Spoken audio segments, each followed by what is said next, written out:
Struct 1, and good afternoon everyone. We're here for our annual plan draft budget workshop, so a continuation on workshops we've had. This is our number 3, I think, isn't it? So we have got a presentation, got Tony, Mark, Helen and Gordon up the front, and we had a memo sent through last night with some additional information sent through this morning, which is now being printed out, and you all have a copy. I'll hand over to Tony, Mark, to set us off. So we have allowed until 5 o'clock today for this workshop. We'll just see how we go as to whether we need all that time or not, but we've got 4 hours set aside for a good discussion. Thanks, Tony. Thank you, and good afternoon everybody. It's lovely to be back here talking to you about the draft annual plan. We're just going to kick straight into it today. We'll give you a quick overview of what today's approach is looking like, and then we're just going to work through systematically, effectively what you've got provided in the memo last night, and answer any questions along the way. So for our approach today, we'll give you an update on our summary position. We're going to review any follow-ups from our last workshop on the 25th of February, and that's your chance to ask away any questions and queries that you have.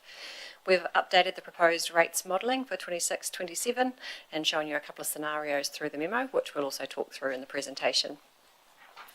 Once we get to that point of the conversation, then it's around having a discussion around our overall position, what other levers could be pushed or pulled from here, and this is where we're looking for your direction around what next steps look like and what you would like to see going forward. We've provided some advice on consultation based on where we're landing right now. Obviously, if we get a different direction today, that might change our advice, but we can talk you through where we landed and how we've got there at this point in time. So that's our plan of attack. Sorry, Tony, just to interrupt, but what I think would be helpful today is after we've looked at each slide, then we'll go to questions so we can hear all the information on the slide and then go to questions after that.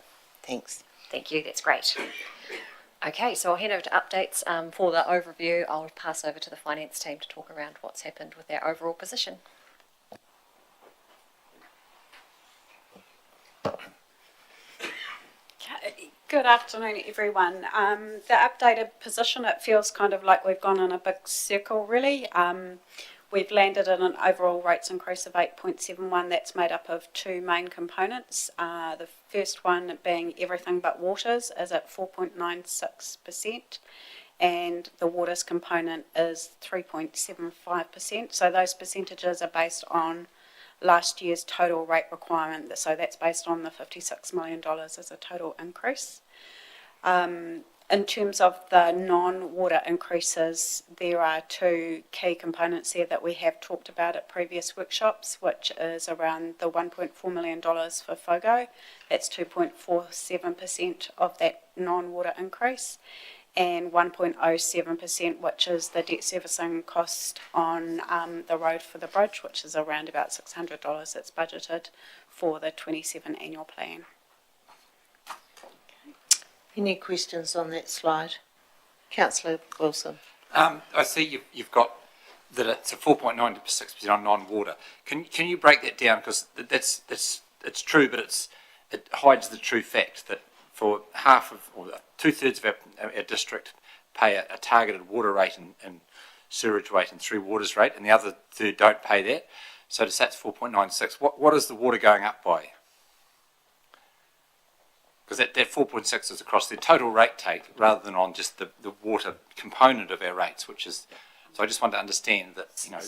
So are you asking what the 4.96 is in terms of the 40 million component? Or? No, well obviously if I'm a consumer in the district, I get all of the thing that everybody gets together, which is roading and the building and the democracy and libraries and pools and all that stuff.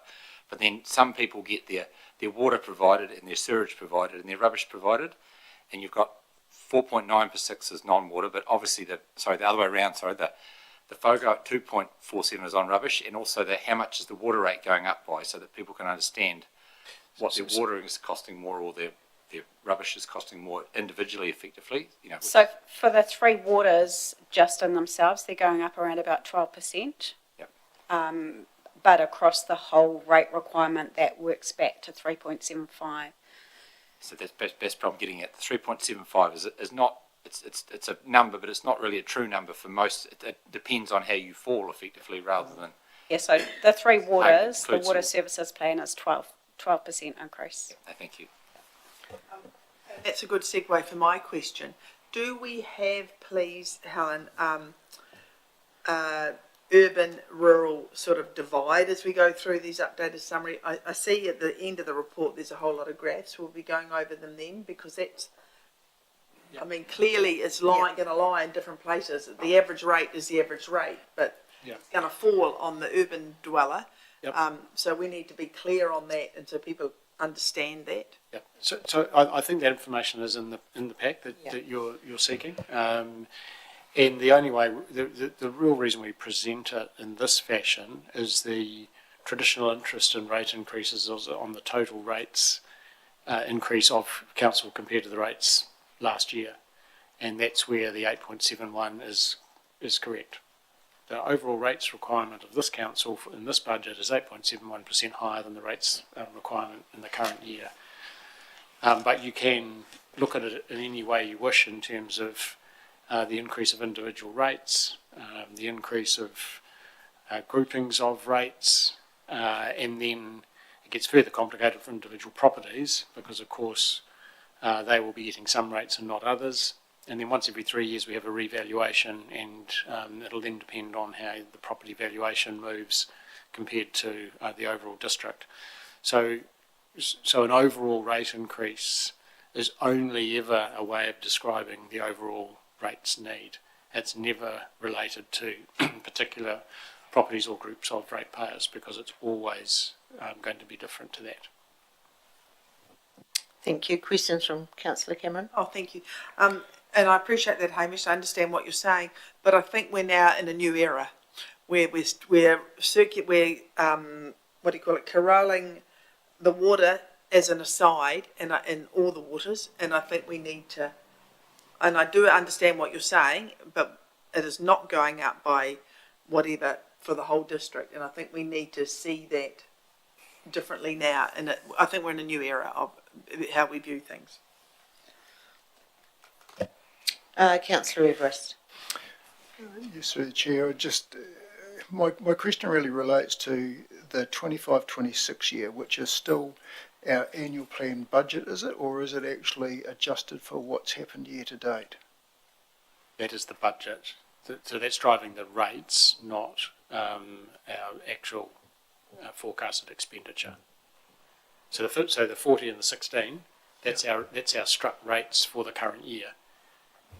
That's not expenditure, and it's not all the other revenue we have. So if we turn over around about 100 million a year as a business, our rates take us 56. So there's a whole lot of other things that doesn't cover in terms of expenditure. So I appreciate that. One of the questions we asked originally was if we could update that 25-26 to see where expenditure was to date, so that we actually have a better feel of what the 26-27 might be going forward for those items.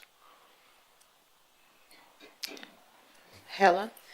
That process we do through the monthly reporting that we provide through Finance Audit and Risk. Those forecasts we're doing sort of on a bit of a piecemeal basis at the moment. So you will see that we included in this budget that we're working with for 2027, $130,000 for water and $150,000 for wastewater. That's based on those forecasts. So the forecasts lift potentially, subject to council agreement, lift the rate requirement for 2027 to make up those deficits.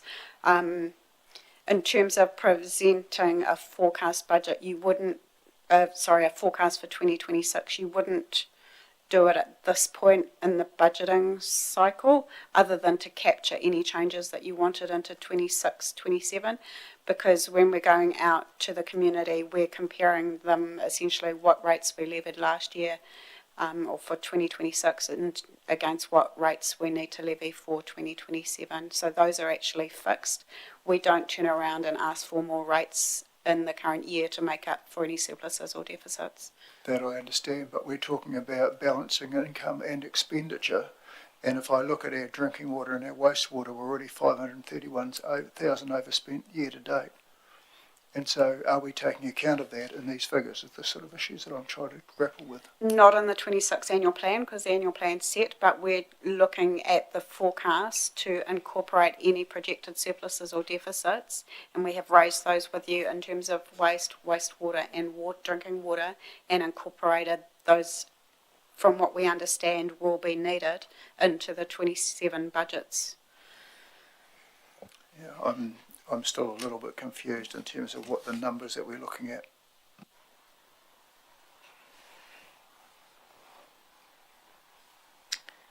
Okay. We'll keep moving and hopefully something will become clearer.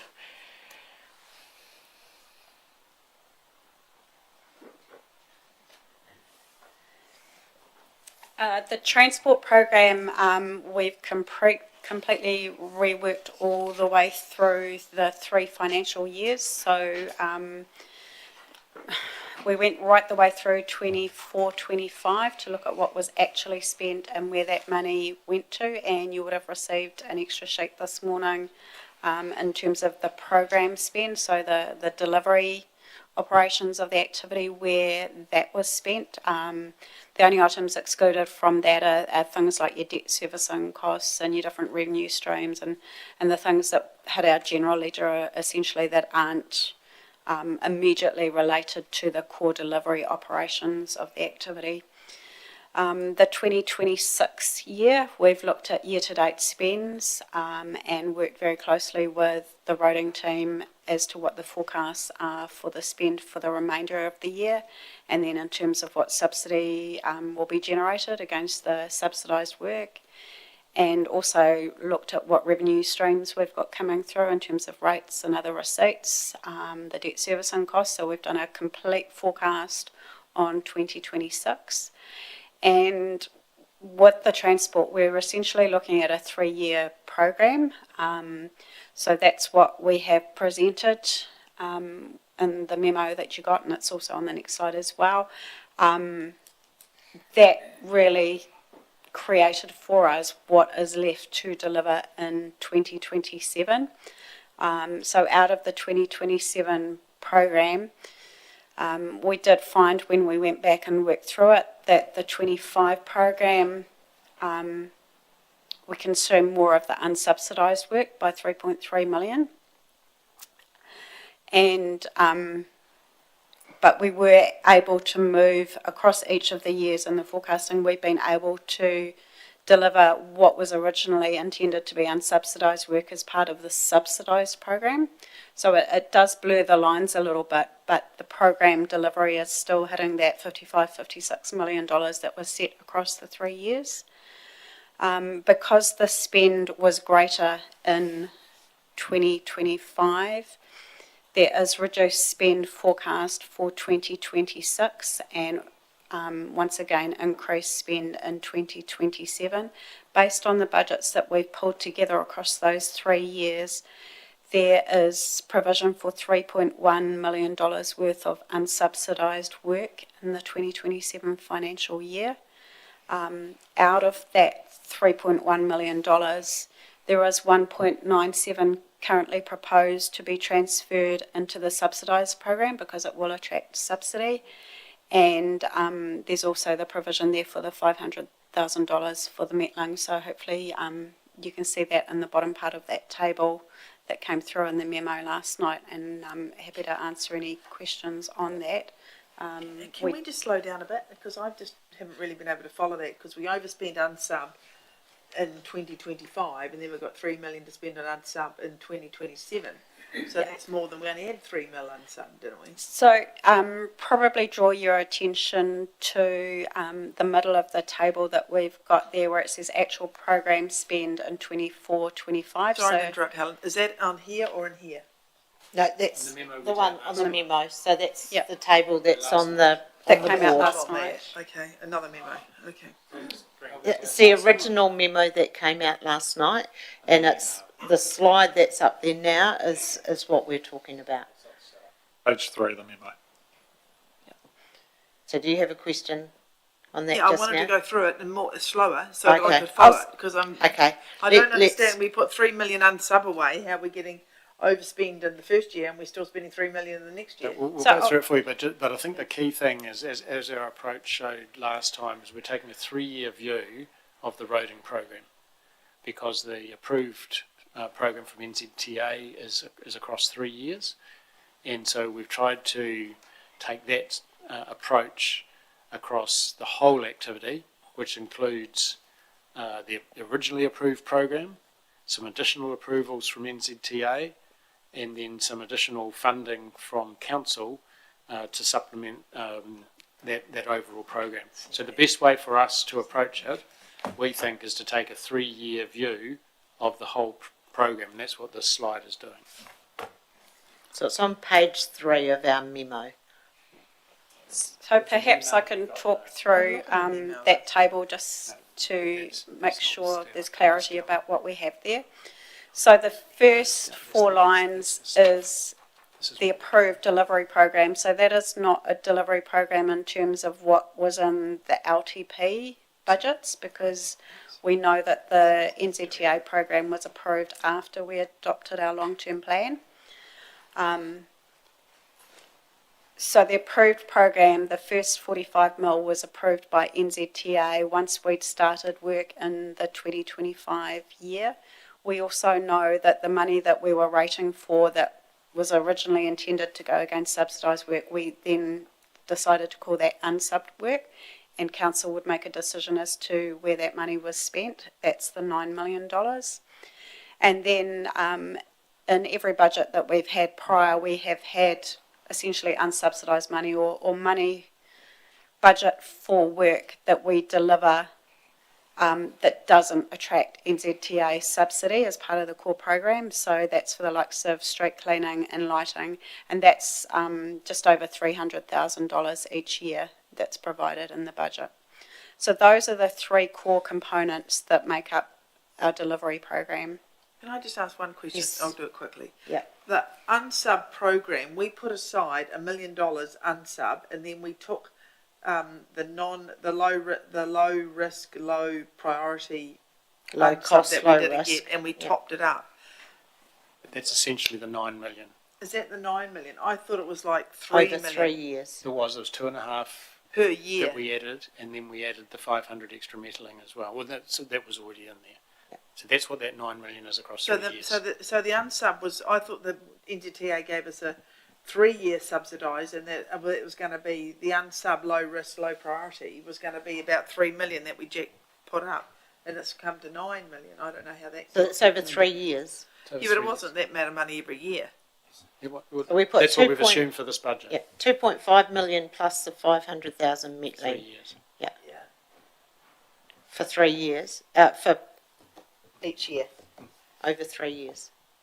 Russell, you've got a question? Thank you. So just to get my head around this, so one year in particular, we decided we would do just a whole lot more resurfacing. So all of the unsubsidised roading, apart from the 500,000 for shingle, which was used for that, we spent an extra $2.5 million and got a whole lot more resealing done at a very good rate because we added on to what we were doing.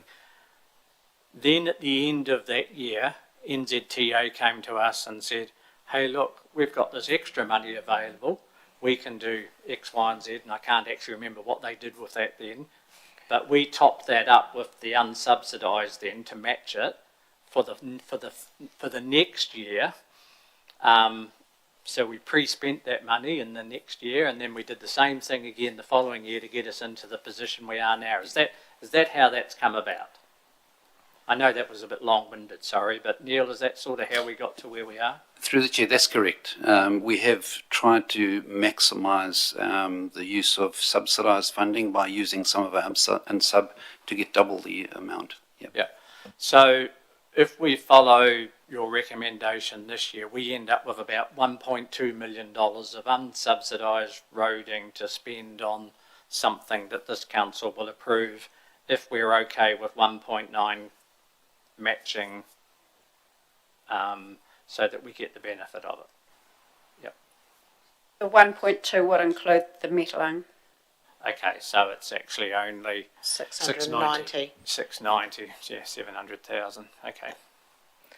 Councillor Wilson? I'd just like to dig down into that first year of the unsubsidised money that was spent.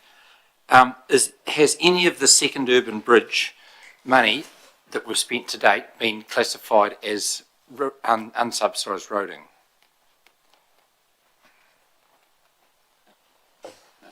No. So the bridge purchases and the like are excluded from this number. So when we talk about program delivery, we're not including the bridge project. So therefore, I think to clarify, when we decided to spend some extra money on unsubsidised roading, we only got 50 Ks. We didn't get 2.5 million. We only got 50 Ks of extra roading, which was only about 1.7 or 1.8, I think, to clarify. And the rest was spent, of the 2.5, to Councillor Ellis's question, was spent on street lighting and some of the low-risk priority work that we're actually already committed to, so we had to complete. So that it's not true that it was all spent on tar sealing in that last year. That's correct. So we did the 50 Ks, and it did come to 1.9, not the 2.5.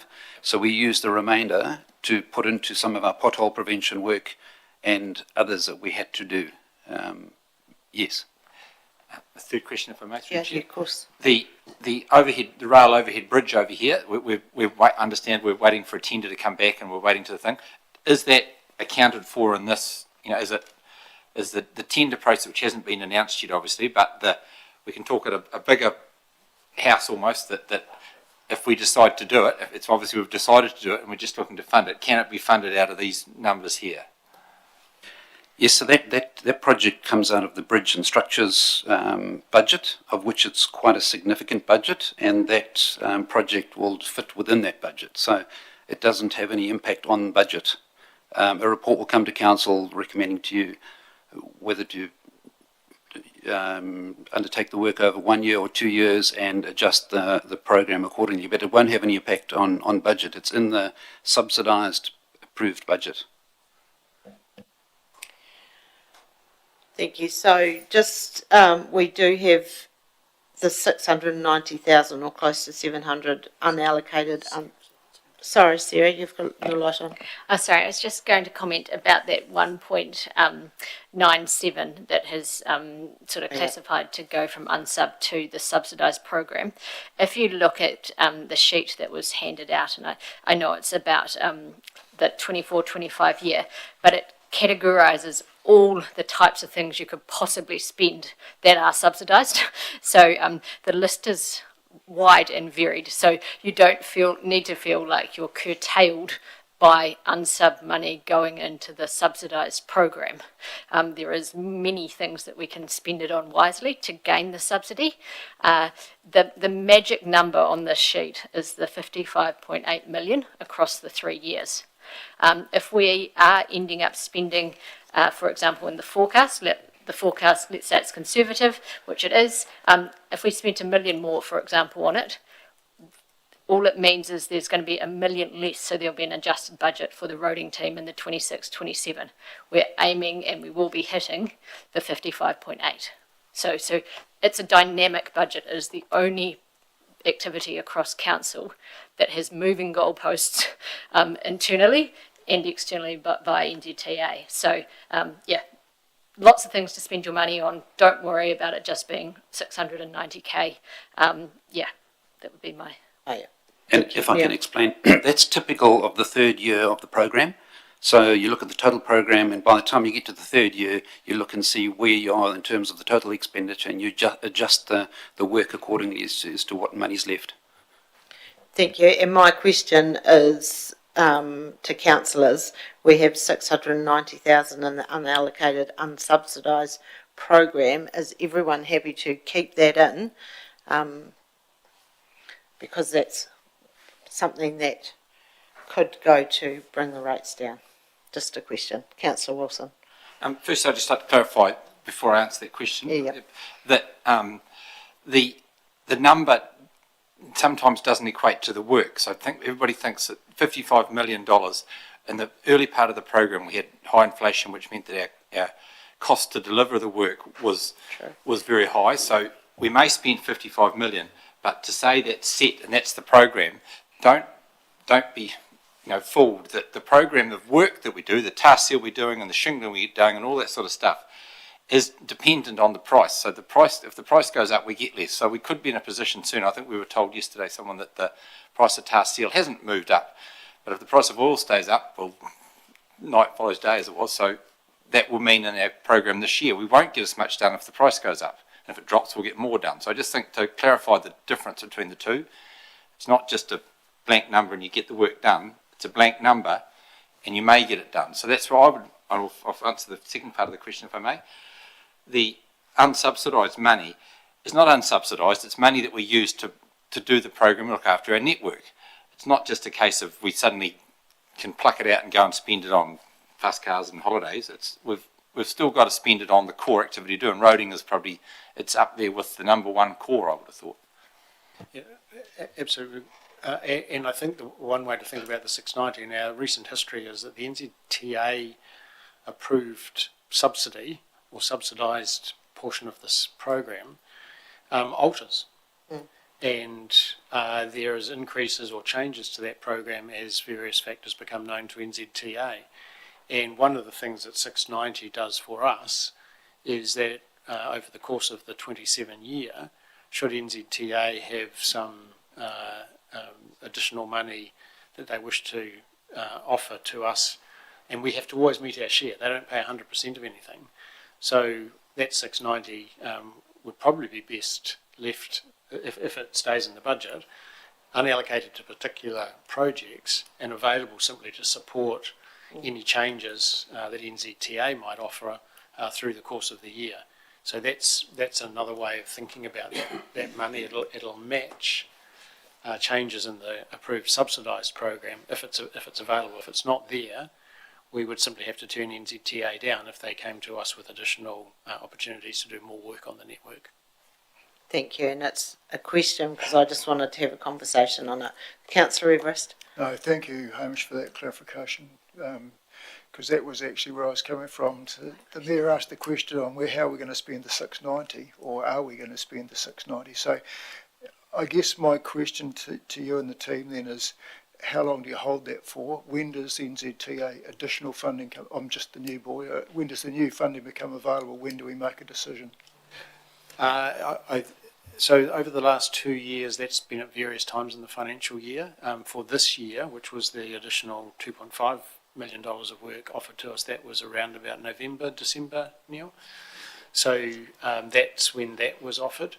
And traditionally, in the 3-year program, the third year is the most uncertain and the greatest opportunity, as across New Zealand, roading controlling authorities like councils are dealing with all the unders and overs of their program from the previous 2.5 years. So we would expect at some point in the year, we'd be optimistic and say that would be we would have some correspondence from NZTA to increase the program.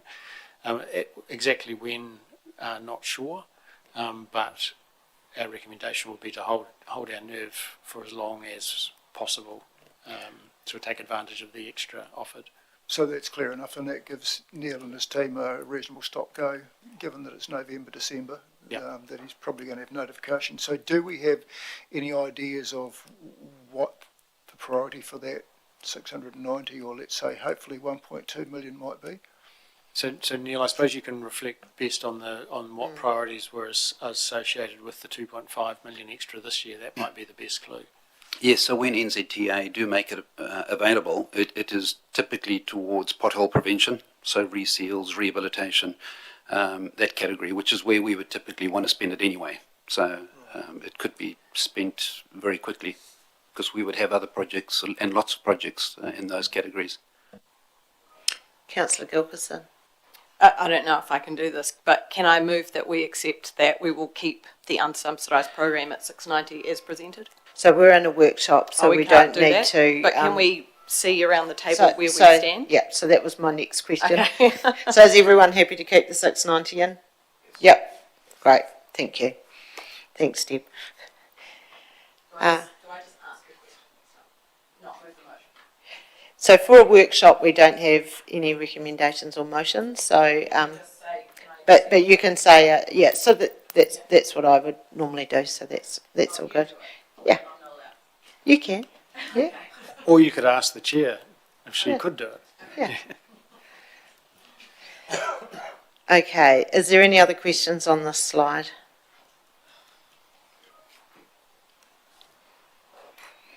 Nope. I just one comment Yes. to make.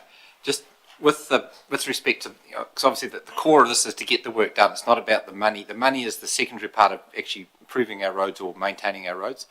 And with respect to because we do have unsubsidised, which is instead of 1.2, we put 1.7 into the shingle roading network. Is that sufficient to maintain the network? That the money we're putting in for the shingle, the 1.7 million, I think it is, of research, shingle, is that sufficient to maintain our network? Yes, we believe so, because that's based on about 48,000 cubes average per year over a 3-year period, and we believe we've been maintaining the condition of the unsealed network, and we believe it is sufficient. So in the next long-term plan, we would be applying for the NZTA, I've forgotten what's the 3-year program's called? The program. Yeah. We would be applying to get that amount put in the program, because last time we didn't. We applied for 2/3 of what was actually required to maintain the network. So I would expect us to... We'll be applying for a lot more in this next program, yes, So and that- increasing the unsealed. But history says that if you're really ambitious with your application, you don't get it. And one of the things that we have done well here is anticipating NZTA's approval, not so much with the low cost, low risk this time, but that was across the whole country that got wiped.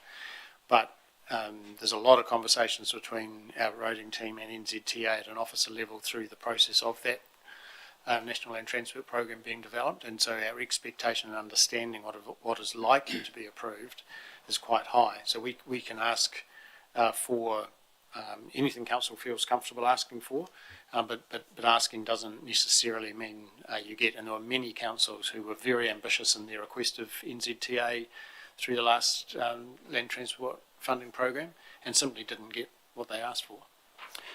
If I can just add that what we're planning to do for the long-term plan, before we submit the program, we would want to have a workshop with council. Asking for more requires us to budget for our 49% more. So, there's also that restriction and something for council to consider. It's all very well asking for more, but you've got to provide the 49% of the program if it is approved. So we'll have a workshop and we'll work through all the program and what we're planning to put forward to NZTA. Richard? Probably to make my final point is that within the roading project, all I know it isn't in the eye of the beholder, all projects are not equal. Some are wants to have and some are, good to have, but some are essential.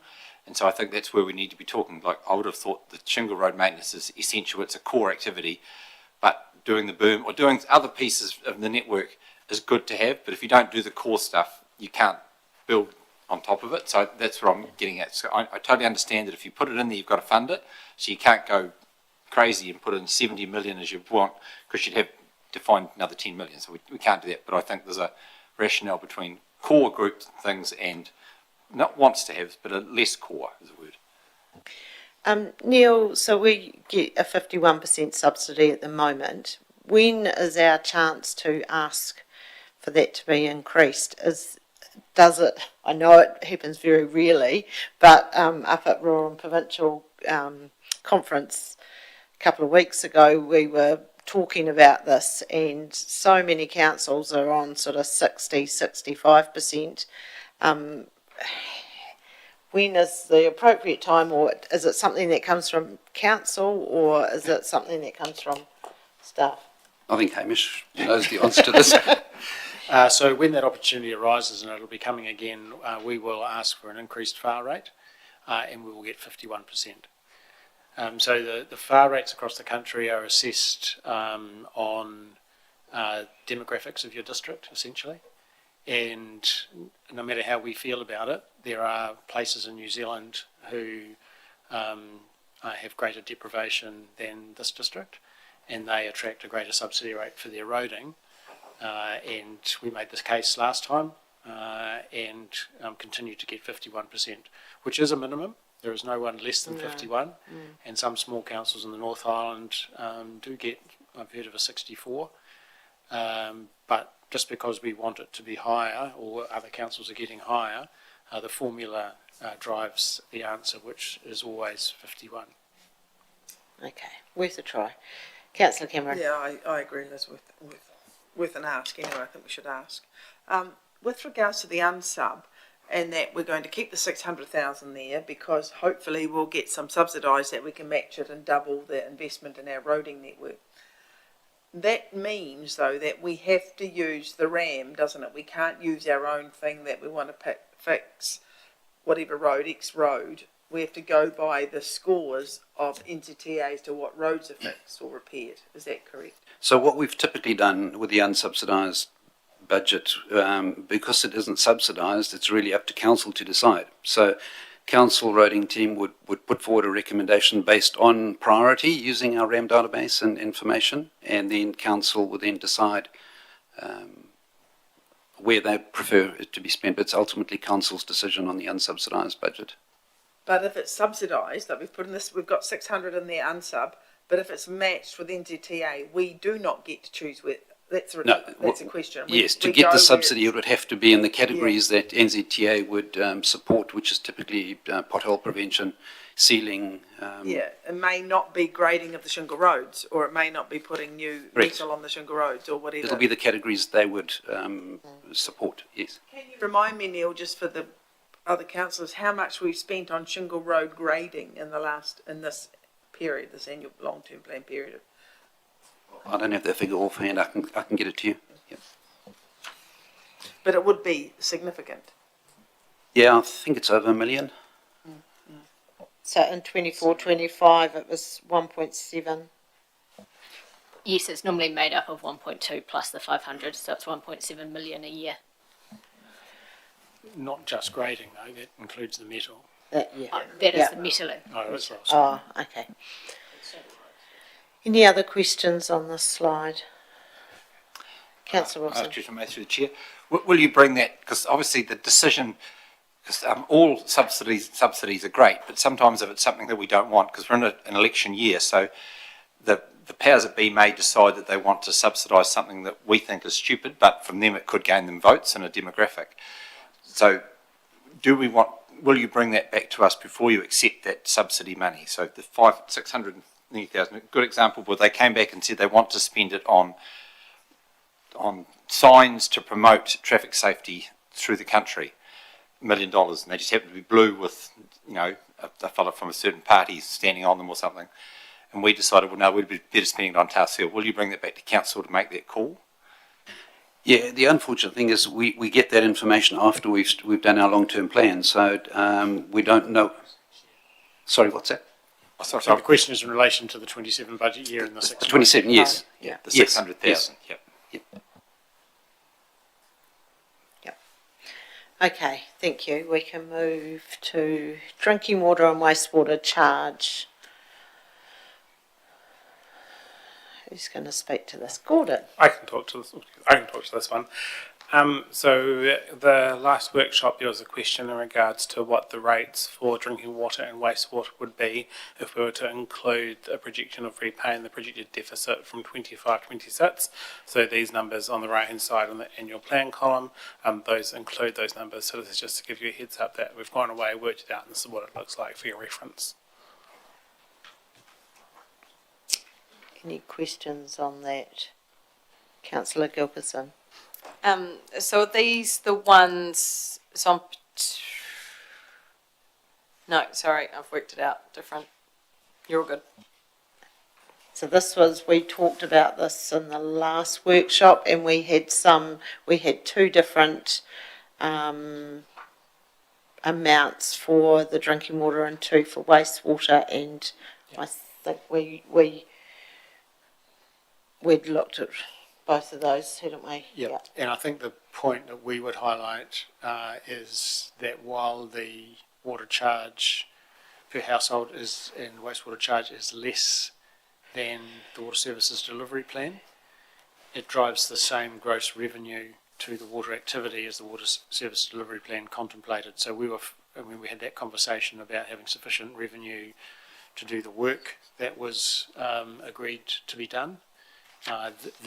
These charges, while less, will still generate sufficient revenue based on the way in which we had previously been recording the extraordinary connections as fees and charges rather than rates, and the number of properties, the exact number of properties being connected. Councillor Wilson?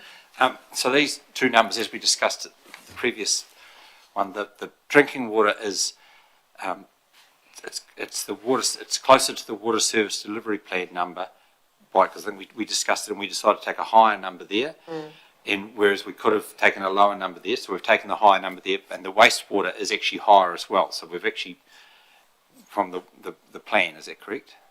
So we've actually gone up. We've gone up in wastewater and we've gone up in drinking water. We could have held the drinking water lower if we'd wished, but we decided to push it up a bit. To deal with the current year's projected deficit. Yeah. No, I'm talking about the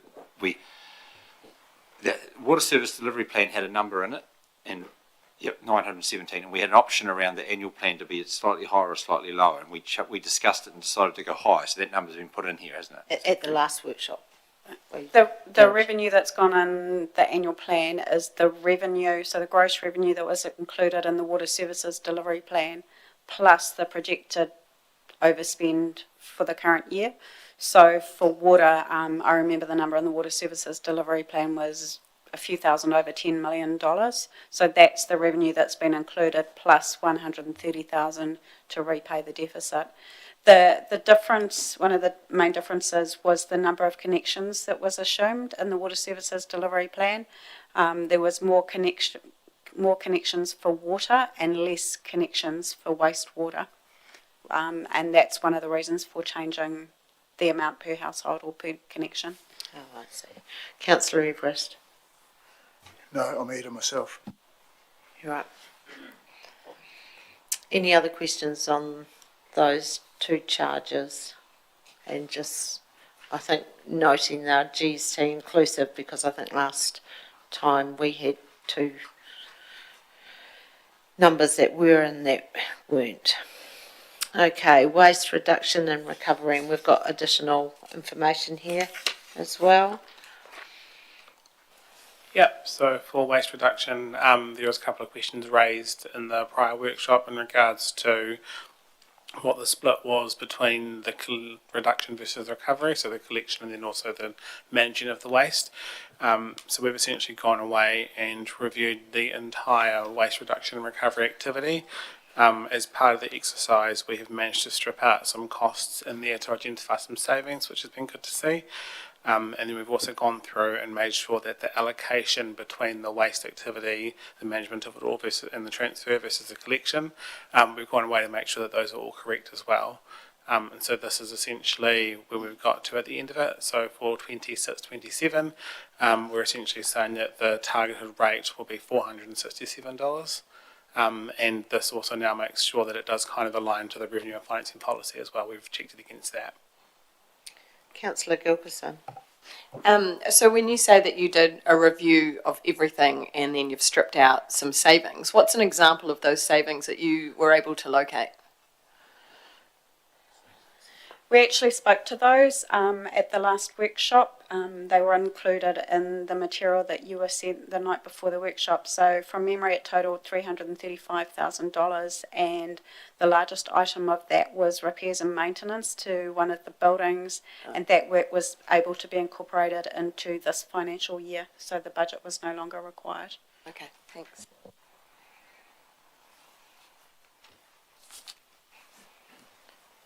Councillor Everest? So, as I read this is actually showing a 43% increase between the annual plan of 25-26 and 26-27 for the items that you've explained in terms of the FOGO and the increase in contract rates. How does that actually relate? My question is, how does it actually relate to our expenditure for the 25-26 year? As I asked the question early on about the drinking water, wastewater, which is currently running at 530,000 over budget, but we don't know where that's going to sit for the full year. How does this reflect to this year, please? So when we've gone through and worked out the budget increase, we've gone back to the very start and identified the contracts with the providers. So if we think of Wasteco as a new contract provider, for example, for the collection along with the FOGO, we've gone through and essentially pulled out what the contract price associated with them was. We have then also added on anticipated inflation because we know that with that contract there are quarterly wash-up provisions allowed for. We've then compared that to the current 25-26 projected year-end values to make sure that they're loosely on par or as accurate as possible.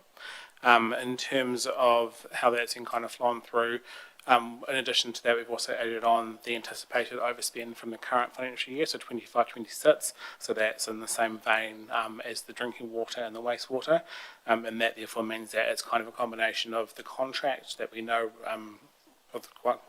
with complete certainty. We've added on the inflation aspect and then also added on the projected deficit from this year for next year.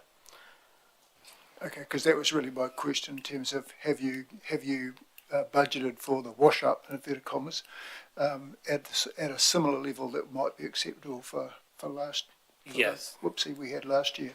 So you Yeah. covered that off and Yeah, absolutely. So the current financial year has an estimated $1.8 million overspend in that activity, and so we're proposing to repay that over 10 years. That's different to the approach we've done with the drinking water, just based off the dollar value associated, but that equates to $180,000 a year, and we've included that in these numbers. that's for next year. Sorry, my question was relating to the expenditure for the contract for 26-27, not the catch-up for 25-26. Yeah. So you're confident that you've got the wash-up provisions, the inflation adjustment, fuel adjustment stuff for the 26-27 annual plan, which is accounted for? You're referring to the cost escalations? Yes, we've put those Thank in. you. Yeah. Sorry, wrong wording, but you've got me sorted out That's there. okay, Thank yeah. you. So we made assumptions and put those in as accurately as we can. And just noting Gordon's earlier comment, councillor, that it reflects a new contract. So it's for most of the year, because the new Wasteco takes over partway through the year. So we've looked at that contract and assessed the cost of that contract and the inflationary provisions that it contains to accurately reflect the 27 cost of the service. Councillor Wilson. Sorry. So just to clarify that, because I'm trying to break down, when we get to the end and we have a rate increase, we need to understand which parts it in so the public can understand it. So from that, rubbish is going up 70%. For a town person who gets their rubbish collected at the gate, it's going up 70% on last year, from $276 to $467. It's $191 difference. It's a 70%. So when we're talking percentages before, just so that it's understood, because I don't want that to be lost in the noise as it was when we get to the end and go, oh well, we'll change something to make it up, because this is where your big cost centre is effectively for a lot of town people. 70% is quite a big jump. And a second question, if I may. Yep. Obviously going to FOGO and the change from people having a green bin and a red bin, not putting their green rubbish in the red bin, they'll now have another bin to fill up. Are you confident that you've covered off? So the person who used to take their lawn clippings to the dump in their truck and dump it there and pay the bill, and that turned up in waste management, now we'll put it through a different stream, through the waste collection.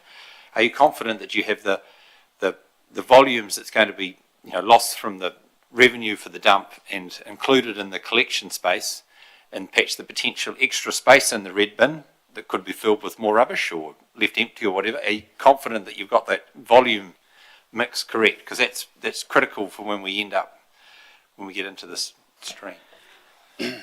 Saying I'm confident. We've based our assumptions on the best information we can get from talking to other councils who've had a FOGO collection introduced, and we've done the best, knowing that approximately we had an audit done some time ago where it was calculated that approximately 30% of our red bin was food waste, and And then we also know more recently that quite a lot of people have been buying a red bin to put their green waste in. So we know that our red bin has a lot of food and green waste. The extent and the amount of it, we don't know exactly. So we've made some assumptions that the contribution of waste to the landfill from the curbside collection will reduce. And we've made an assumption based on facts and figures we've had. So we'll only know once we enter the new year and we have actual figures how good our assumptions have been. I have one more question. Thank you. So the solid waste collection, which is the rates that we pay down, that's a fixed income. That's not going to change, for the whole year. So if things do vary and we're not sure, it ends up effectively in the collection space. And if the few ifs, I'm sorry about that, but if less rubbish goes across the weighbridge, because people say it's too dear, I'm going to burn it in the paddock, or I'm going to recycle more, that'll reduce the income stream through fees and charges. How is that difference going to be made up? Is it purely through less cost, or will that end up in general rate, or where will that end up? So at the end of the year, when that kind of all flushes out, you'll essentially have an overspend or underspend associated with the activity. And then that, as we go through the LTP, we'll be able to reassess what the rate should be. So similar to how for 26-27, we've increased the rate from 276 to 467. That's essentially the same impact going through, just obviously combined with the new contract, and then also the introduction of FOGO, which amplifies it. Yeah, we won't change the rate as you go through the year. Councillor Moffat. I just want some clarity on a couple of the bullet points under the reasons for the 4 million operating expenditure increase. The 315,000 direct distributed costs, what is that? So that's the cost associated with running the activity. So every year, sort of similar to how we have overhead-based costs, we also kind of have direct distributed costs. So that's replicated across all the activities that we do. So also, for example, through the 3 waters activity, so drinking water, wastewater, stormwater, it's essentially just similar of that, but the percentage or the allocation for the waste activity. So as an example, for a specific example, it would be like a staff member currently working on that project, or on the activity, sorry, not the project. Okay, may I ask one? So with the 1.4 introduction of the green waste bins, does that include the actual bins themselves? That's currently separate to the bins, so that 1.4 million is the operational cost associated with the collection. We've also got budget down for the purchase of the bins, and part of that was also subsidised with the MFE grant to encourage us to uptake FOGO. So how much was subsidised? So that was only for the purchase of the bins, is that correct? 600. Over 600, yes, 680,000, I think. Yeah, about that, high sixes. Councillor Cameron. Thank you. Just following on from an earlier conversation, I've jumped to the bottom and looked at the projected rates increases. I would like to see how they're made up. To my comment earlier in the conversation where we looked at the water rates, I can't remember what it was, but 4.9% of the water rate goes onto the town. I'd like to see a line of where we can see how the average urban person's rates are made up. Do we have that in this thing? Yep. So we can see $1,600 of rubbish and $400 of water or whatever. Oh, no, not per property. So the Per information. average property. I can see the average rate increase in here. Yes. But that's 10.7%. I'd like to see how that is made up, of what lines, all the topics we're going through, roads and water and rubbish and... Helen? Yep, we do have that information. Apologies for that. We could get that out to you at afternoon tea time. Because when we look at these things here, we think, it's all going to fall on the general rate. But a lot of it is actually on the UAGC, or a lot of it, if it's water, it's on the urban person. Mm-hmm. We need to just get a vibe of what are we talking about. Because when you pay your rates, you pay a dollar amount, you don't pay a percentage. So it'd be good to see what the impact is. Yeah, so we know that this is a targeted rate, and the charge on every property that gets its rubbish picked up will be $467. Do you want me to write? I just thought it'd be easier. Pop your light on. Rubbish, $467. But I'd like to see that for... Yep, so Yeah, so Helen said she'll Helen's gonna send that through distribute at afternoon tea, so we'll get that. Any other questions on this slide?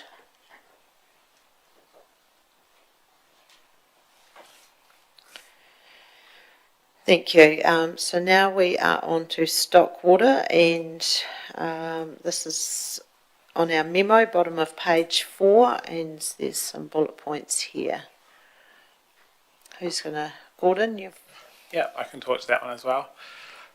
So essentially, for the stock water, one of the last workshops, there are queries in regards to what the impact of the closure of Pudding Hill would be on the rates going forward. So we've gone through and identified the number of properties that are within the catchment of Pudding Hill stock water, and then we've removed those from the caps or the capture for the next year, and then we've gone through and identified what that impact would actually be for 26-27.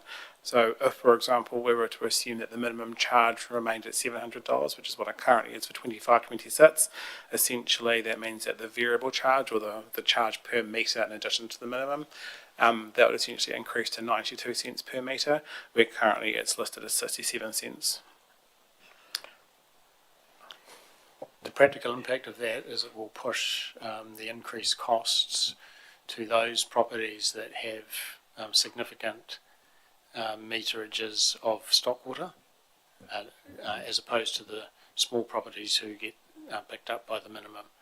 So the larger properties who don't necessarily always want it will be getting the increase.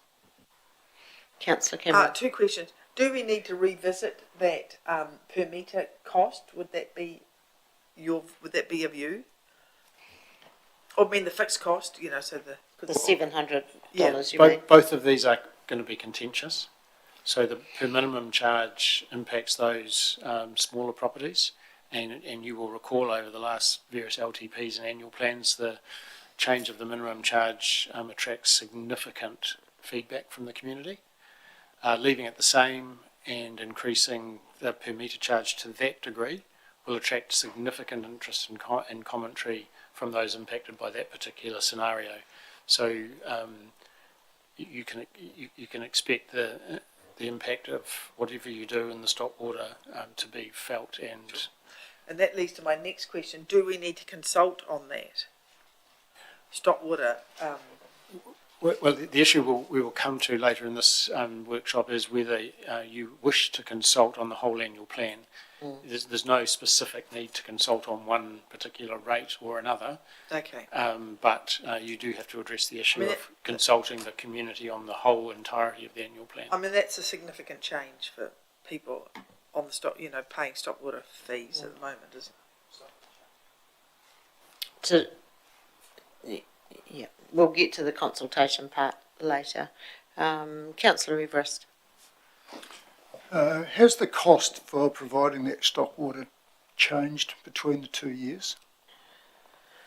The cost has materially remained the same. The main impact in terms of what's driving the cost, the increase per metre, is the fact that you've got fewer users paying it.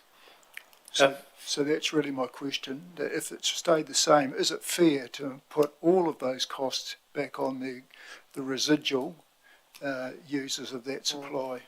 If you're, sorry, how much you can go? Well, all I was going to say is, if not them, then who else? Because it is the stock water network. There are less ratepayers to pay the cost of maintaining that network. Inevitable that the cost goes up. So how else might we deal with that? Which other group of ratepayers should now pay for stock water if to ameliorate that effect? And that's the problem. So I did have a comment on that, if I may. I guess the first thing is, why has the budget stayed the same? We've closed some down. So I would have thought that it should have reflected a reduction. And in answer to your question, Hamish, I absolutely agree that it is a rural charge. My rural mates will hate me for that, but it's definitely not an urban charge. But we need to actually just see whether that needs refining on the way through. It's a decision that we're making to close this down as a community. I get that someone has to pay. We need to sort out how that works. And I would also ask you to think about the precedent that has been created in the past. When a stock water race has closed historically, those properties come off the stock water network and they no longer pay stock water rates. They have not been asked to contribute to the ongoing costs of a service they no longer get. So I think it would be, you'd have to think carefully about deciding someone else should be contributing to the balance of the costs of a smaller network, because that's certainly not what we've done in the past. And then the added complication is there's only one more year of this. This is the last year of stock water rates. So once we've dealt with this year, we're all done. And if the ditches are to remain open and water is to still be going down there for different purposes, then there is an overall question then about how the maintenance of that system should be paid, but it won't be via stock water rates. So I guess, Hamish, that was my point, and maybe it didn't make it clearly enough to me that we're charting new territory, and so maybe we need to just think a little bit differently about it. But I just question the budget itself, whether we've got that right, and then it's how we actually portionally share that across everybody. I'll go to Helen. Sorry. No, oh. So it's probably just worth noting that included in that budget, yes, the operational costs have come down a little bit, but we've also included a provision to repay prior year deficit of $90,000. That is only a small proportion of prior year deficits. There's over $1 million worth of prior year's overspend sitting in a reserve balance that obviously won't be cleared by the time that the scheme is closed down, that will need to be repaid somehow. Councillor Ellis. Thank you. Yeah, I agree. I don't see a lot of fairity around this. If you happen to be on the last stock race on the list, you get penalised as to those who were at the top of the list for whatever reason that was. I think we should start looking at a transition now to some other form of funding, because we know there are some. We're not going to let the ponds at the Tynwald Domain go dry because they're stock water race fed. You know, we know that. So we do need to start thinking of our transition now and how it's going to be funded. So it doesn't all fall on rural people, I don't think, Everfield, because of that, because there are some benefits to some others from having those races open. I just think we're just, you know, we can do this now, that's easy, but we're going to have the same problem next year. We have to start thinking about those that can't be closed, and why not start thinking about it now and be proactive? Councillor Wilson. It's a point of clarification. We do currently, the general rate in UAGC pay towards this through the revenue and finance policy, and I think it's 10 to 20%, and I think we're currently at the maximum of 20%. Is that correct? I think so. At the moment, that's loosely correct, yes. Oh, is it? So the logical way, if you wanted to transfer it across, you would change the revenue and finance policy to do that, which we weren't contemplating doing by 1 July. So that the good answer to my point is that I understand as the Stockwater Transition Chair, we have closed the Pudding Hill one, and we've asked Council to consider how the intake could be kept open to subsidise, to supplement Mount Harding Stream going forward. We're working with ECAN, and we won't be closing any more from the rating point of view until 2027 now, because if we can't close more, because these numbers have to stay the same for the entire year. So it could mean at 2027 we have a whole lot of stockwater races that are potentially going to close the same day, and that will be Armageddon, you could call it, or the day that we really have to. But that works well because it works into the long-term plan. Therefore, if we have to go out, we can consult through the long-term plan. So we have no choice but to carry on as we are almost. Councillor Everest. At the risk of overstaying my comment, I personally am struggling with why would we recover $70,000 of overspent from previous years to the current ratepayers, the current water race ratepayers, which I think is blatantly unfair. So I wonder whether we should revisit that specific item. Yes, we can do. We turn our mind to it. If it's not the people who use the service, who else should pay for the deficit? Yes, if you think a different group of ratepayers should pay for that deficit, that question will have to be asked at the end of the network's life at 30 June 27 anyway. This is a start to a much bigger problem. We could leave it for another year, and you've got the same issue to wrestle with in the majority of the debate anyway. Councillor Gilkison. So just so I'm understanding it correctly, if I'm a farmer and I'm on the Stockwater network and it gets shut down on the 1st of September, I still have to pay the full year's rating. Yes, we strike rates on the 1st of July. Yeah, and there's no, so even when they turn it off, it's not like you get any kind of, That's right, No. yeah. It's the same if you knock your house over, you don't get a value change for the year. So rates are struck on the roll as it exists at the time it's struck, and then any change, it works the other way. You could build a house during the year and not pay rates on it until the following year because it's not reflected in the value at the 1st of July. So it goes both ways. yeah. I have to agree with Councillor Everest that I'm also struggling with the inequities of it, that it was council decision to shut it down, and I don't know if we can even be strategic with timing. It's probably a bit too hard, but I think looking at other funding mechanisms would be a good idea. So I know Selwyn used to have a general rate. They charge per property. It was like $30 or $50 per property to everyone for Stockwater. I remember that conversation a few years ago. Councillor Cameron. I mean, that's a difficult, I wasn't going to talk about this, but I take your point, Deb, but that's a difficult conversation. I mean, perhaps then the urban dweller can go out to the rural dweller and say, can you please pay some of my rubbish collection? You know, everybody's got their own burdens to bear as it comes to rate collection, essentially. But I'm disappointed to hear, and I didn't realise there was $1 million deficit in the Stockwater. So how is It's that? been reflected in the annual report forever. Yeah, well, We've talked about it a number of times. It So sits we've there. not been dealing with that. How long has it Correct. been there? Forever. Forever. So it's just accruing. Is it accruing interest? Yeah.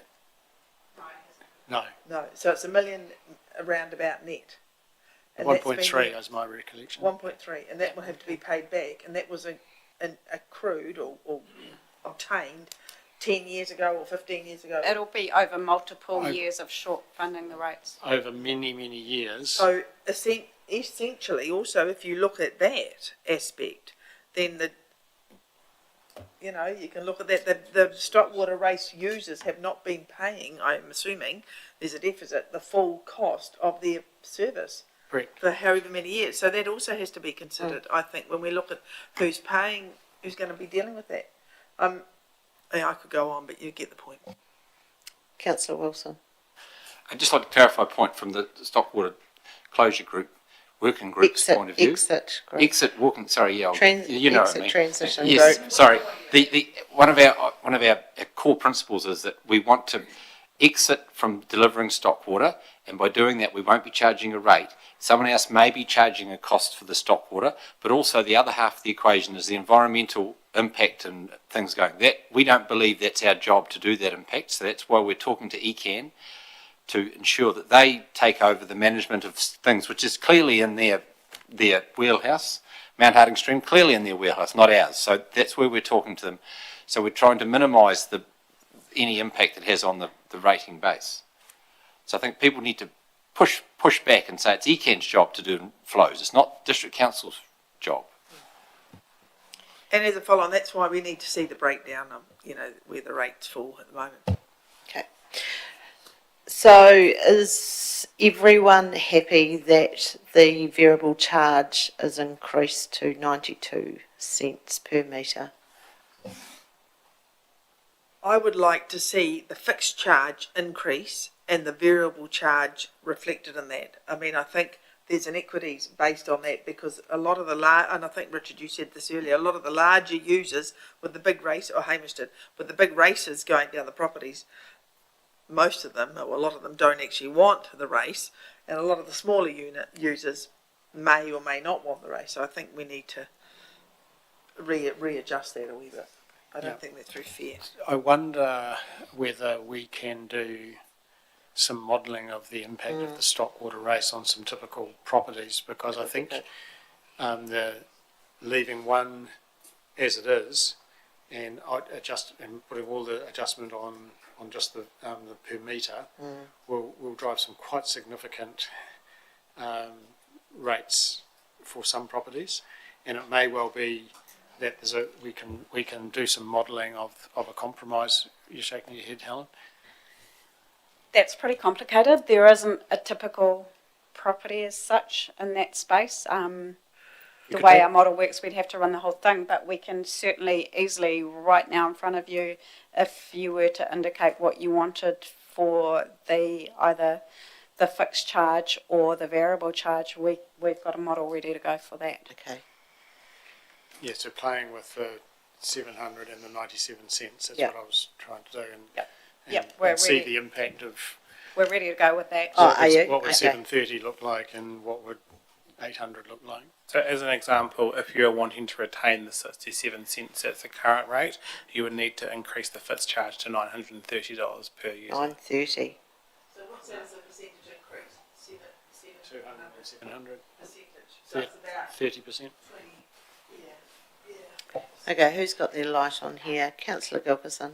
I definitely do not want to increase the minimum charge just on the basis that I know people who live in essentially residential spots that have to pay $700, whereas then you've got a farmer who has a massive farm and it's the same cost. So definitely not the variable cost. The variable, I mean, at least it's tax deductible. If it's all business is tax deductible. Yeah. But you're talking about definitely not the fixed cost or the variable cost. So I you, think you meant fixed, yeah. so you keep it at $700 and So you charge the bigger farms the more money because they have much longer stockwater races, so they'll be going up a lot. yeah. No, they don't. A lot. Okay, guys. I Sorry. I'm next. Yes, I know you are, but there was a conversation going on across the table and the lights went I on. would like to suggest, Gordon, can you model $800, please, of the fixed charge, and see what the variable would need to be over the meterage for that. I sure can. If you wanted to do that, the variable rate would increase to 81 cents. So Sorry, that's- decrease to 81 cents. So that's $800 for the minimum charge, which would mean 81 cents per metre. Correct. Okay. But the second part of doing that is to think about a property and how much extra does the 81 cents require them to pay. And I recall there were some councillors on the previous council who had their rates bill in this room when this matter was discussed last time, i.e. the balance between fixed and variable, and we could see, and council could be advised of the impact of a particular property because of the metres of length, and therefore what the per metre charge actually does to the rates bill. So I don't know whether we can just look up a property that's on the Stockwater network, a farm, a larger property, and find one that's got X metres, and then get a sense of what 81 cents means, rather than just saying 881, well, that sounds fair, and off we go, because there is real impact in whatever we do here. And that was my thing. Do you have like sort of the average high length person, you know? The people who are currently part of the scheme overall is incredibly variable depending on what they are, but there's no reason why we couldn't pull up a specific individual property and then show you what that looks like depending on if we changed it or not, yes. The only thing that I would also say is that at the moment, the reason why the variable rate has increased is because you've had the closure of Pudding Hill. So I understand that there's also other, I don't know what they're called, but other races out there that are currently considering closure. So this impact is only going to amplify based off those decisions as well. So it's just important to be aware of that as well. Yes. The truth also is that we've only got one more year of this. So the rate that you are talking about for the 27 year is the last year you will have Stockwater rates. So you won't have a fixed charge in the following year, you won't have per metre charges in the following year, there will be no Stockwater activity in the following year, you won't be talking about Stockwater in the LTP. So this issue is just for 26, 27, and then it's all done, and the cost of the whatever network it is will be borne by a different group of ratepayers for different rationale and reasons that is not yet fully developed. Councillor Wilson. I'm comfortable to leave it the way it is, because if you take $100 of extra cost and it's 25 cents difference, it's an extra 400 metre. The meterage, if you change the metric, it doesn't change a lot until you get out to big meters of race. And so we've got to be careful that we don't penalise the person who's a small user is actually hurting a lot at $700 already. They're very keen. That was the reason we put it to 700 was to get the very small users that weren't paying anything at all towards it to realise that there is a cost and want to divest. And many of them have accepted that and are quite proactive to wanting to divest. So I think changing it, others just penalising very small quite strongly. So I'm a bit anti changing the $700. So you want to keep it at 792 cents? Yep. Councillor Everest. So, in response to Councillor Cameron's question, for our small 260 hectare dairy farm, that would add $1,730 to the water rates charge at that 27 cents a metre. 1,730. To me, so I'm not arguing that it shouldn't be paid. So I'll be very clear about that. Someone has to pay. I guess my question is, what I'd like to still see is nagging about the 70,000 that we're recovering from old expenditure which has been overrun. I still think should be removed immediately, and I think we need to look at the actual running expenses of that stock water scheme at 1.468 million, and now that we've reduced the scale of it, there must be a reflection of the reduced costs.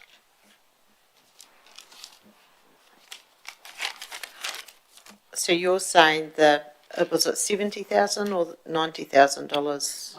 90 Sorry, debt I had it down wrong. Sorry. be removed. Okay. I know I'm not allowed to move a motion, but I'm just asking. Yeah. How do I do it? So that would, I'll just call for a show of hands in a minute, but we'll have a wee bit more discussion. So I'll get you to turn your light off, Phil and Councillor Cameron. I think we're going to have to deal with this debt at some stage, so I certainly am not in favour of removing the beginnings in a very small amount from that, because I think it's a fair repayment because it's been incurred over the whole stockwater race for many years, so I don't think it's misplaced to end up where it ends up.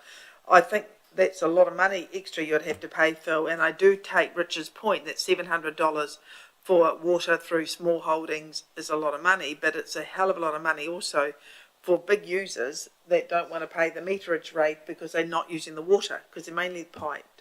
So I think that's a lot of money, and I think there needs to be a meeting of the minds and a little bit of a concession each way so that we can be fair to everybody. Councillor Hooper. Are we able to get any more information about the running costs? With the closures that we've had so far, have we dropped any ranges? Are there overhead cost changes at all? Neil? The cost of the maintenance and the work that our resources and staff are involved in are clearing the mains, typically, and that's the large portion of their work. The closures that we get are branches off the mains, so it doesn't really impact on our costs as directly as you would expect. Okay. Councillor Everest. I guess, Councillor Cameron, what I'd like to see is that the overrun or the exceeded expenditure in previous years is actually borne by all rather than borne by a few. And so that was really my pause on that, as opposed to saying that we shouldn't recover it at all. And I guess, my concern is, as the newbie, the $1 million that we're trying to refund or trying to find being overspent, I'd just like a breakdown, not now, but over time, in terms of, is this real? What does it actually mean? Where does it come from? Because it's clearly been accruing over a long period of time. But in answer to Councillor Cameron's question, I do not think that you should be paying for your share of my underpayment of the stock water scheme. And personally, we don't use that water scheme at all for that $1,720 of extra expenditure. We can do some further analysis over the years of that shortfall, but my own recollection of it is it's usually driven by weather. So if we have a couple of floods the year and the intakes blow out and you've got to repair them, you end up with costs over and above the budget. Weather also impacts by, you get a lot of rain, as we've had this year through summer. The growth in the surrounds and the networks requires vastly more maintenance than it does in a dry year. So it's very hard to maintain the network with those sorts of factors at play. What we probably haven't been doing is reflecting the immediate deficit the following year. We've tended to keep the operating rhythm to what we might expect in a normal year, and so the deficits have simply aggregated. So that's largely what I've seen in my time here. But when I came here, there was already a significant deficit, and we have lifted the stockwater rates over recent years to try and at least budget sufficient to cope with the year's maintenance issues. But at no point have we had the capacity to deal with the deficit, which goes back many, many years. Yeah. I'll ask for a show of hands in a minute going through those. Is there anything else anyone wants to bring up, Councillor Ellis? Thank you. Can I just ask what the minimum charge was before we increased it to 700? I was trying to think that. I think 110. Yeah. Sorry? My recollection is 110. They had a massive jump to $700. And it was to better reflect the balance of the groups that was didn't, better to didn't encourage want it. more people hoping to. Yeah, because at 110 and very few metres, it was a very easy service to say you were happy with it. At 700, it was to encourage those who really didn't want it to get quite active with their neighbours to all agree to close the service. And a question for you, Tony. Would increasing the minimum charge trigger a consultation? And does the variable charge, increasing that, trigger a consultation? Or Mark, do you want to answer that? I guess in line with our advice later on, we Yes. think that it would be part of a consultation, yes, both. So they would trigger. But I think the question is, does this on its own trigger it? I mean, it probably does require a conversation with stockwater users because they're the ones who are mainly affected by the service. It's not a wider public consultation. So it may not trigger a full consultation on the whole annual plan, no. Yeah, no, thank you.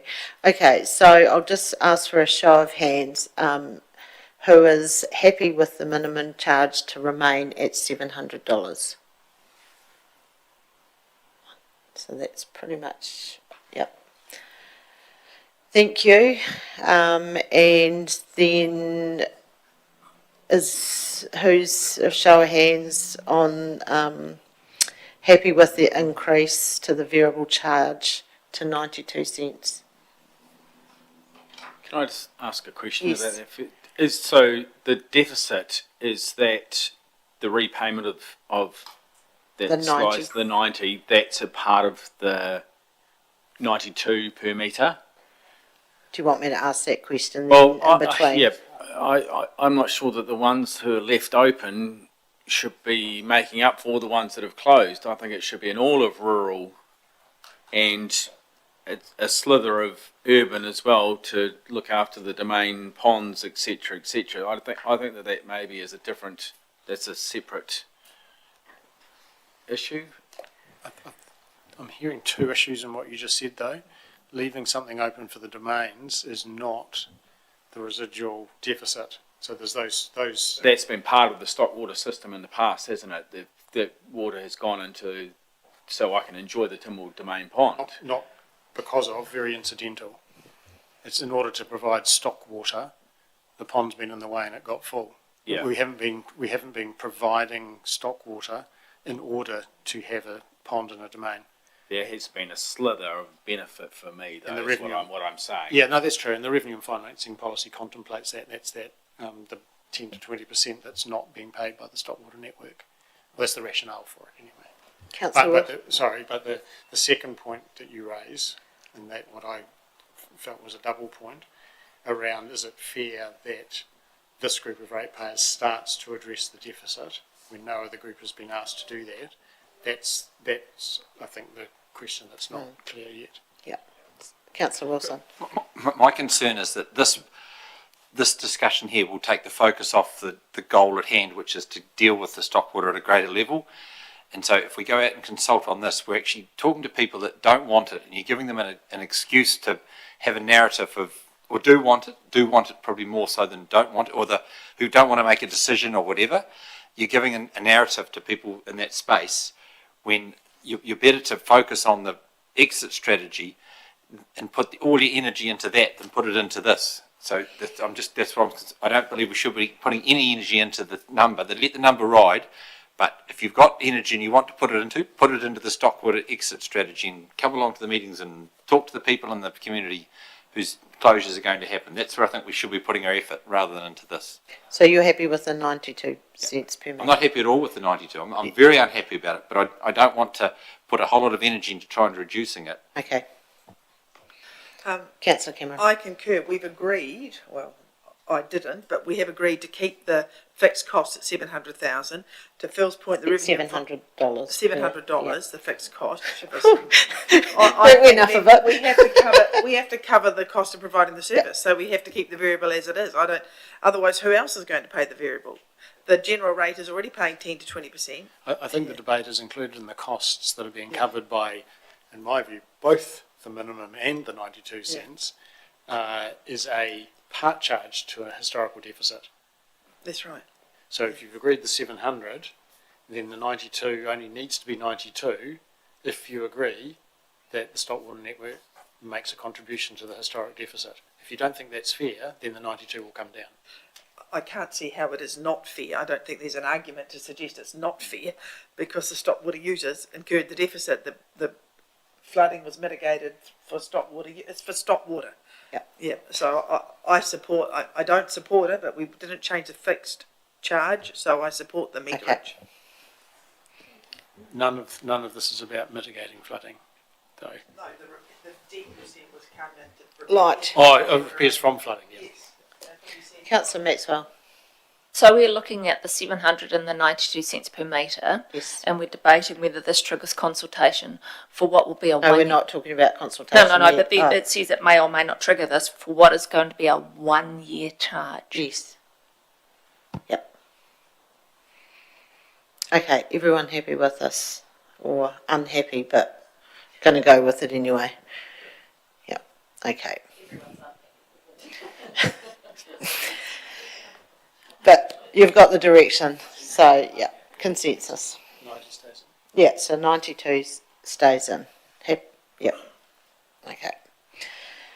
Right, fees and charges. This was something that was requested at the last, I think Councillor Ellis, you requested this at the last workshop, so this is interesting to see the results of this. Oh, Mark, you're going to speak to this? So the request was to increase fees by 4.4%.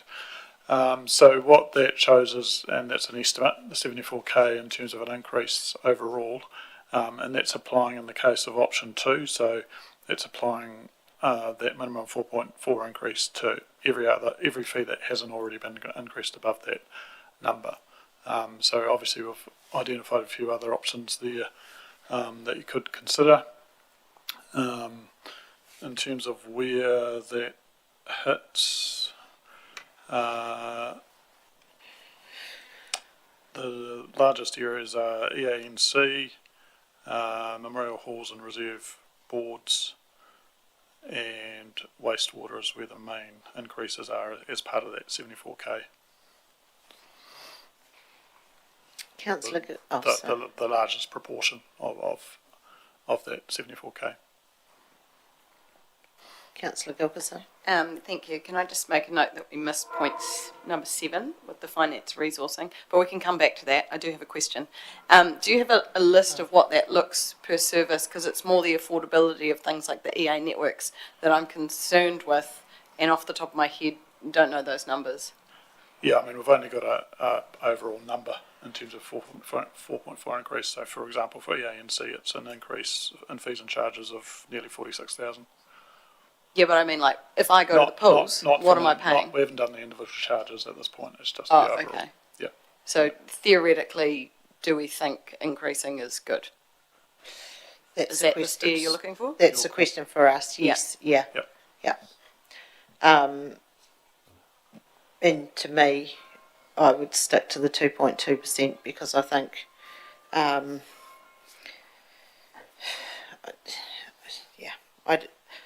mean, I know it's a $76,000 savings, but I kind of assumed it might have been a wee bit more.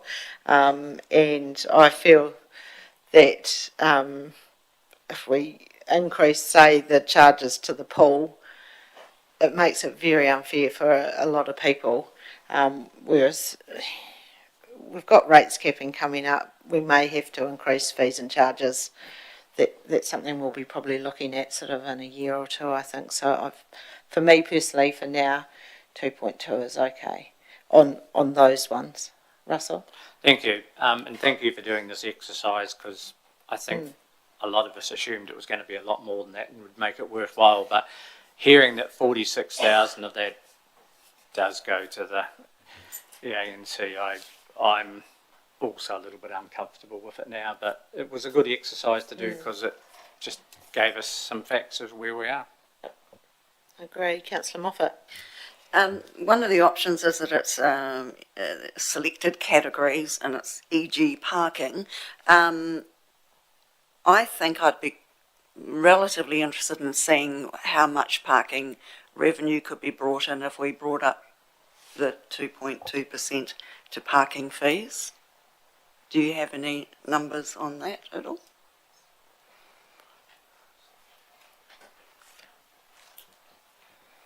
So we're just looking at the table. So it looked like there was only another 2,000, just over 2,000 for parking. So it wasn't hugely significant. That's just fees, that's not infringements. Just the parking fees and charges generally, yeah, overall. Councillor Cameron? I don't know, with all due respect, Mayor Liz, who, if it's not fair they pay it, who else should pay the swimming if they're the people using the swimming pool? If you have a $3 fee for a swimming, it's going to go up by 6 cents, am I correct? And 3 twos are 6 cents. So I don't know, we can get 74,000. I mean, we've got no money, you know. So I think we've got to be realistic about where we recoup it. We just can't kick the can down the road for another year and then another year and another year.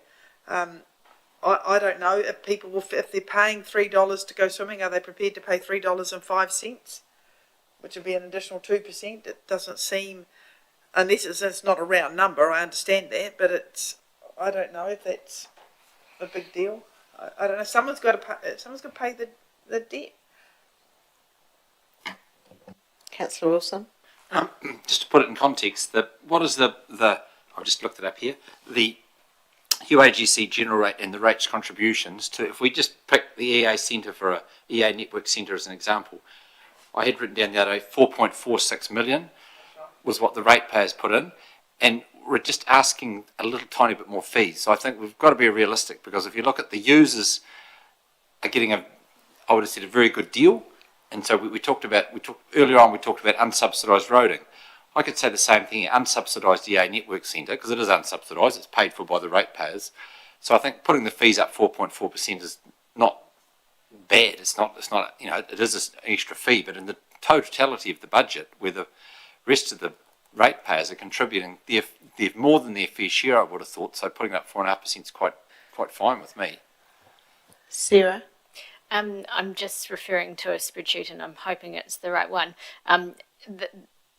They are not 2.2 across the whole facility. 2.2 is a minimum.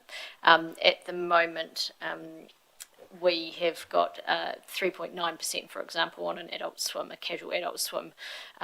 So they do range from 2.2, but 3.9, I can see a 5.77.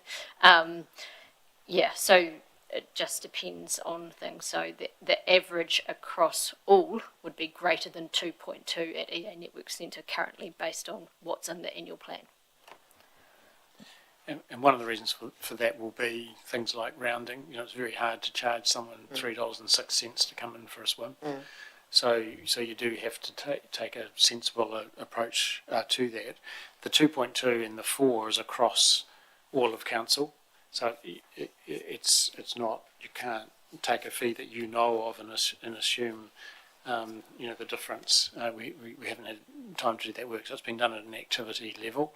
If you do want the 4.4, because I think it's a philosophical question as much as anything, then it simply drives a different budget number, and managers will have to go away and work out how they propose to collect that additional revenue. It doesn't apply. And I mean, we've talked previously. You know, there are some charges that are set by government, by the law. You can't put them up 2.2 or 4, even though we get the revenue. So it's a broad conversation you're having rather than the specific, you know, fee at a particular activity, or it gets very, very complicated very, very quickly. Councillor Moffat. I was going to go into a bit of detail, but I know that the previous council did drop library fees for late charges, that kind of thing. Can you just tell me how much used to be brought in? Almost nothing. So lots of admin, no revenue. Yeah, I'm rounding on both sides of that, but an awful lot of activity for a tiny amount of money, which is the reason the previous council dropped it. Councillor Hooper. Regarding the EA Network Centre, some of the trouble is there that they're competing against other gyms that are a hell of a lot cheaper around town. And I'm concerned about an increase now when we've definitely got to look at it in coming years with rates capping. We're also subsidising over 80s there, I don't think, pay to go to the pool and things like that. So, yeah. I'm kind of in your camp list where I think we've going to have our backs against the wall, and we need to look at all of our fees and charges coming. I'm not sure we should be doing it for this now for $74,000. Councillor Cameron. And I take your point, Phil, to a certain extent, but someone's got to pay it. So when you say that the users of the swimming pool, for example, or the users of the gym, the public funded gym to $4.5 million as per Richard's extent, someone else is paying it. So that's a non-user of the swimming pool is paying for the user of the swimming pool. And that's how you're agreeing to that, which is at total odds to the previous conversation with the Stockwater. So it's an interesting conversation. I personally think put the fees up 4%, but that's my view, and it may or may not be in the minority, but that's my view. Councillor Todd. Thank you.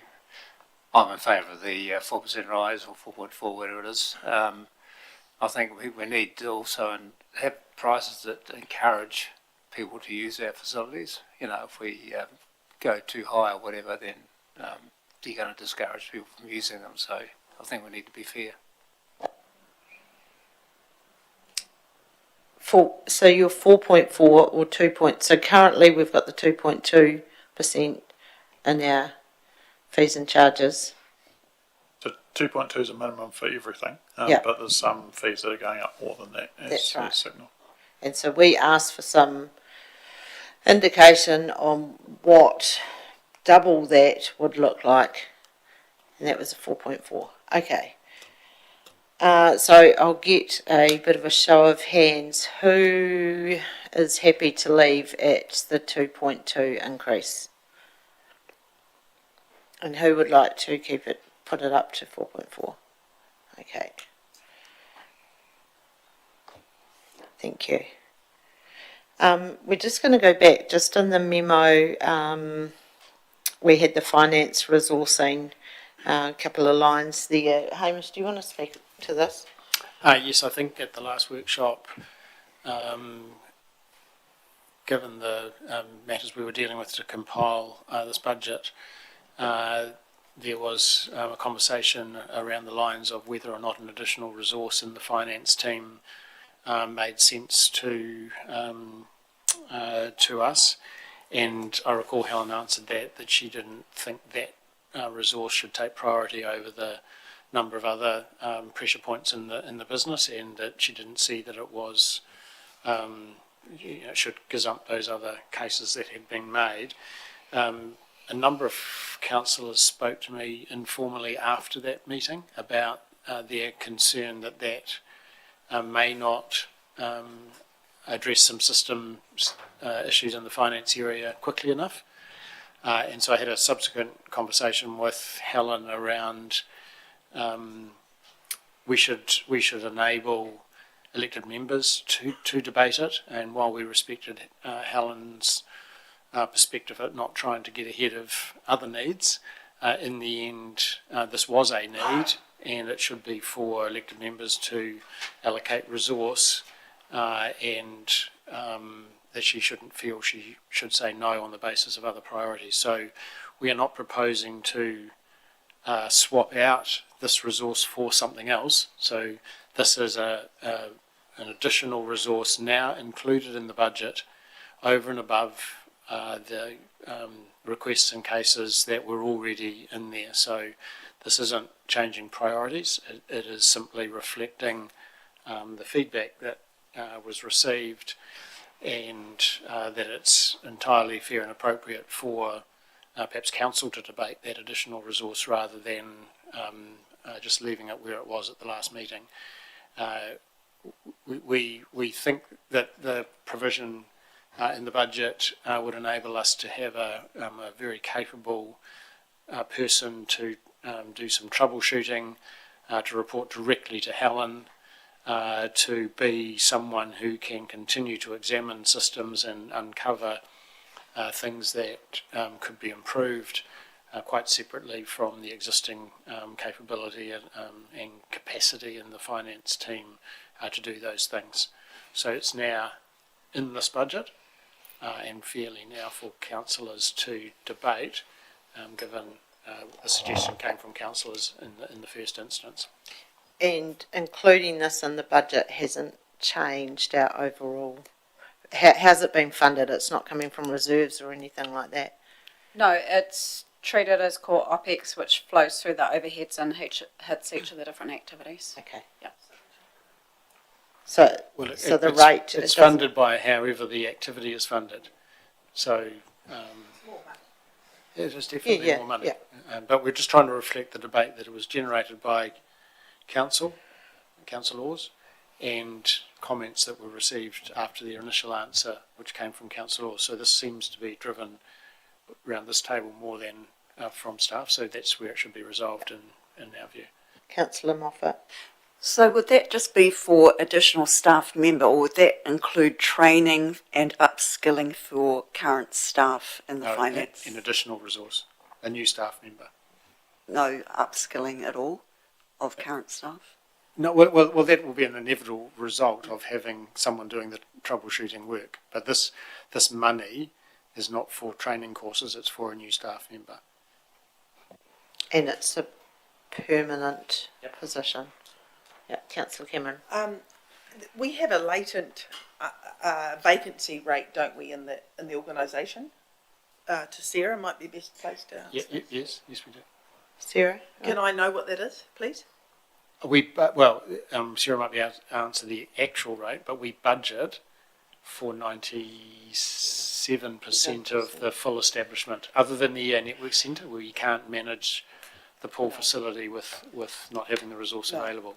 So we already budget for there being a range of vacancies at any one time. And where does that vacant wage go to? You know, the 97% of 25. What's your wages? About 25 million, is it? We spread it across the entire activity. So if you've got wages in your activity area, you get 97% of your full establishment budget. So we assume the vacancies will arise broadly in proportion to the number of staff in each area. So there's no savings can be. My point is we cannot save $130,000 in that vacancy rate because that's already incorporated into the budget. No, we can't. Yeah. Quite right. And to your point, Liz, it's got to be paid for somewhere. Oh, no, I realised that. I was just wondering how... A bit in the overhead and it'll trickle down and every department will pay their share of it, I guess. That's how it'll work.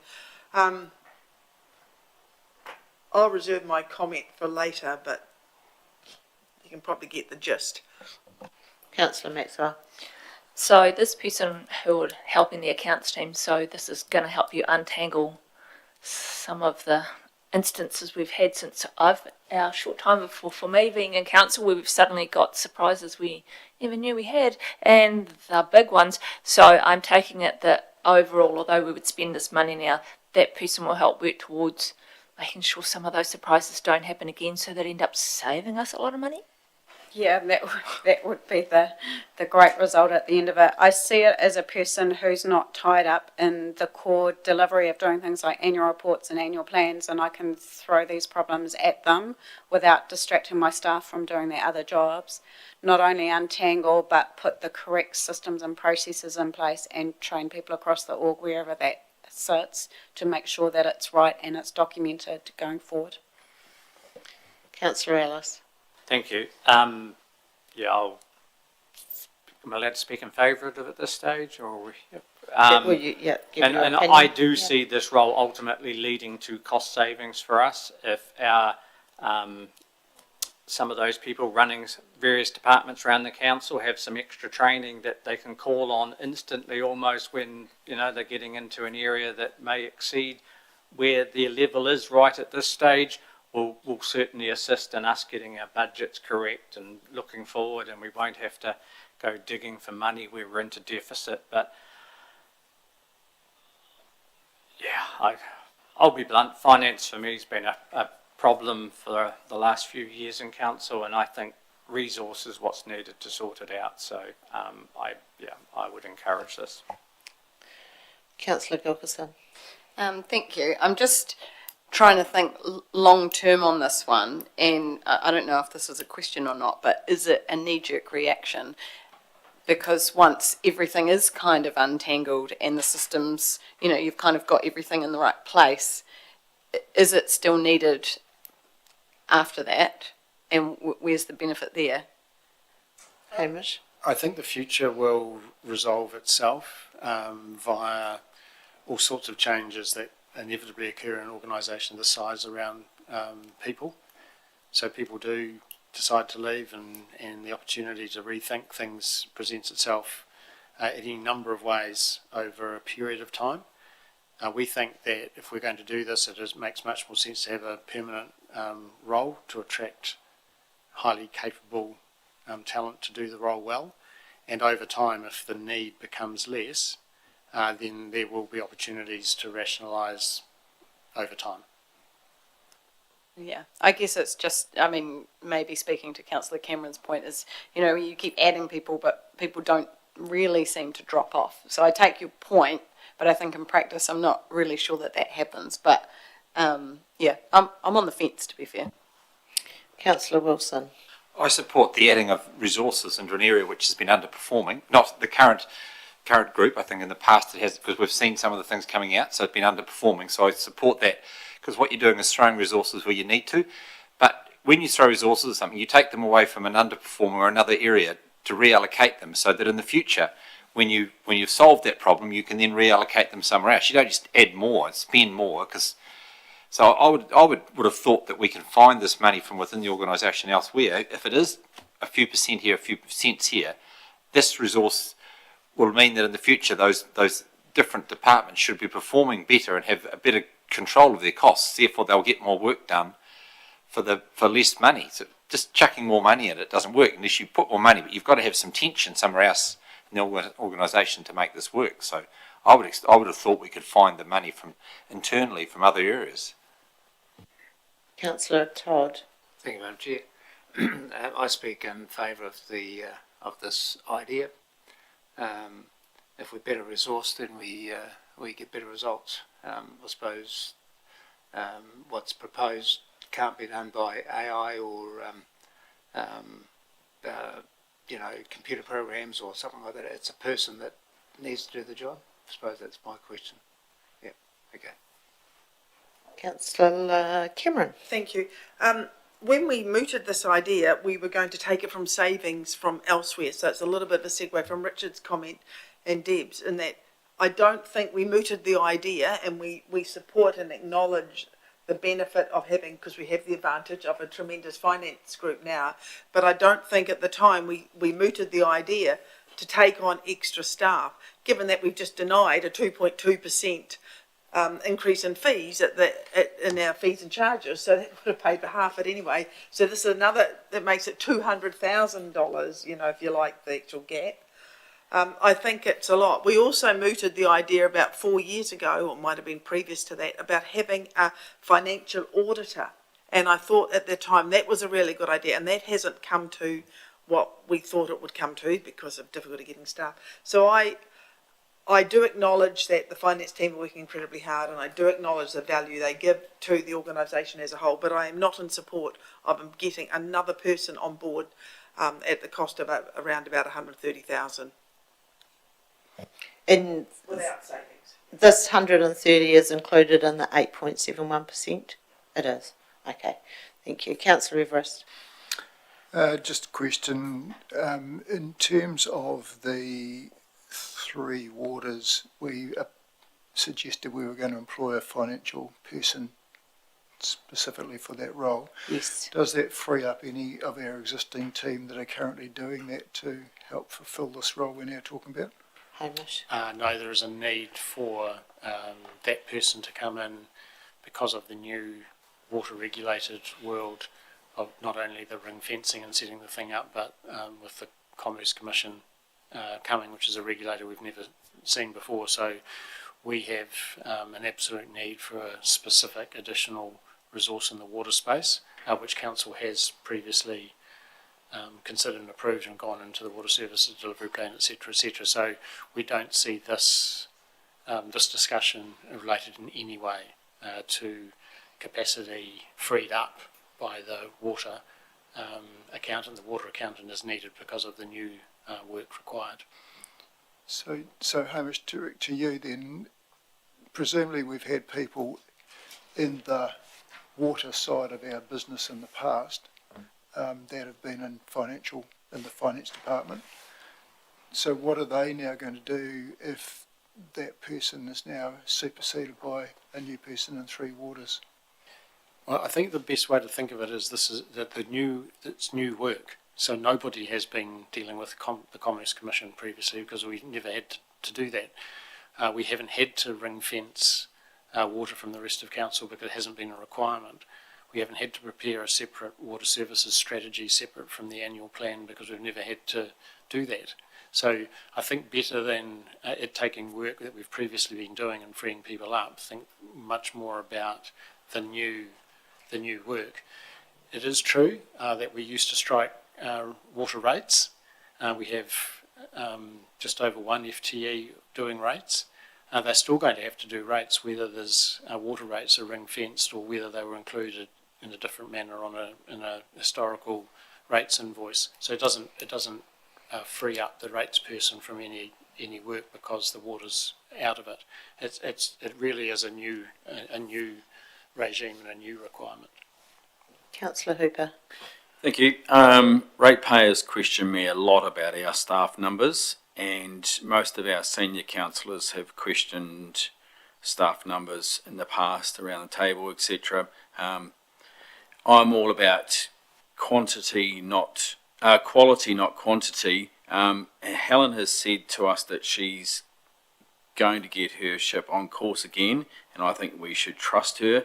But if we can assist in that happening faster, maybe a consultant for a year, that sort of similar monies, rather than the full-time staff who will just be here forever and a day. But yep, we at the coalface do receive a lot of comment about the number of staff, so it's only fair that we pass on those comments. Yep, fair enough. Okay, so I'll ask for a show of hands. Who is keen to have this resource starting on the 1st of July? Show of hands. And not? Councillor Wilson, you spoke in support of it, did you? Or? Spoke in support, but they did not. It's being an extra resource. I said it should be internally focused, so it's not being internally focused. It's just extra money we can't afford. Okay. Yep. Okay, so you've had the show of hands. Thank you. Do we need to go back to this fees and charges? Do we need to go through those options? I guess we went for option 3, didn't we, in the end? Is that?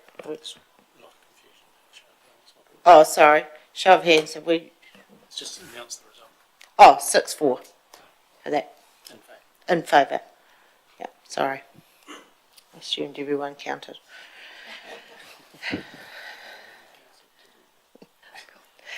Madam Chair, yes. one more question. This comes to council, doesn't it? This is a workshop, so no motions can be made or received at a workshop. I think Not a we motion, had it was to a do- show of hands. Yeah, so and that'll we're come showing to council. an to- indica- yeah, Well, no, it will come as a draft, as our draft annual Yeah. plan. to council. Yes. Yeah. Yes, so, but it will now be included in the budget on the direction from the workshop, just like every other matter that you've considered as in the workshop. But council has to ultimately adopt an annual plan, which will confirm or not the things that are in there.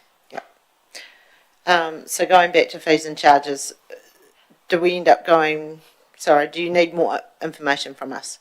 No, we don't. Sorry, we just didn't have a slide for that particular matter, so we just haven't moved Oh, it on right, from got there. you. Yep. Okay. It was a typo last night. Sorry. That's all good. We're heading now into the proposed rates.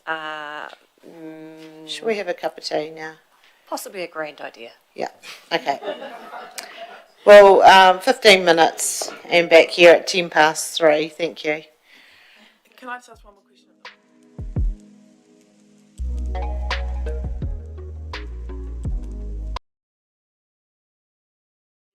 Remember, we were going to get a little bit more detail after.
for our annual plan workshop. So we're going now to propose rates with the 30% UAGC cap. I see in our memo that this has been based on the 8.82% and now we're down to 8.71. No, so apologies in the memo, that is an error. That was the first version yesterday. It's actually 8.71, so that was just a typo. That's on page 6 and the first sentence under number 9. Okay, So thank you. all the modelling has been done on 8.71, so everything we've talked about today. Cool, thank you. So we've got the modelling there. So who are you going to go through this I'm with happy us? to Helen, thank do you. that. So we have modelled setting the rating cap at 30%. So the 30% cap is achieved by adding together all of the fixed rates that we use. So it's not only the UAGC, but it's other fixed charges apart from those that are excluded outside of the cap. It automatically excludes the fixed charges in water and wastewater, but for us it includes the rates for the curbside for the waste collection. Those rates cannot exceed 30% of your total rate requirement. We've essentially used the same properties as you had last time. We did change a couple of the rural ones just because we had a couple of anomalies in there because of the nature of the property that we picked. But otherwise the residential ones and all of the commercial are essentially the same.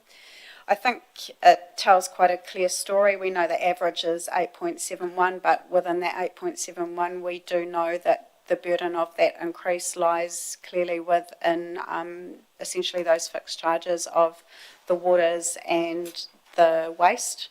And you're really seeing that coming through in those residential properties, whether they're low value or high value. You can see that's coming in above the 8.71, and then you can see those properties that don't pick up those additional services, those targeted rates, they have a lower than average rate increase, which you're predominantly seeing in those rural and some of those lower value residentials as well.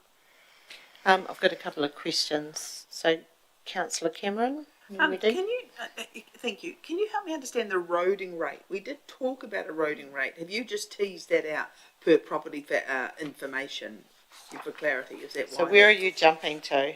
A residential. So you're going into the breakdown? Yeah. Yep. We've Are we up done to the that other yet? page, haven't we? That's pretty. So you're down in the sample properties for the Yes, I am. individual- I'm looking Yep. at the. I'm just. Okay, want I'll to just discuss check- the roading rate, Righto. not the value of it, how it's come to be on the document. So it is a separate targeted rate. It's charged by way of capital value. So very much like the remainder of the general rate that's charged by capital value, it's essentially the same rate. It is just a separate line on a rates invoice and collected purely to cover the cost of roading. Sure. So we would have had that in our rates.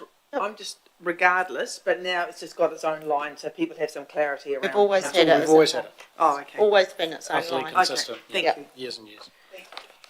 Councillor Wilson, where are you up to? I'm just clarifying because the rates are built up with a whole lot of different costs. You can't just jump to the end and say this is what it is.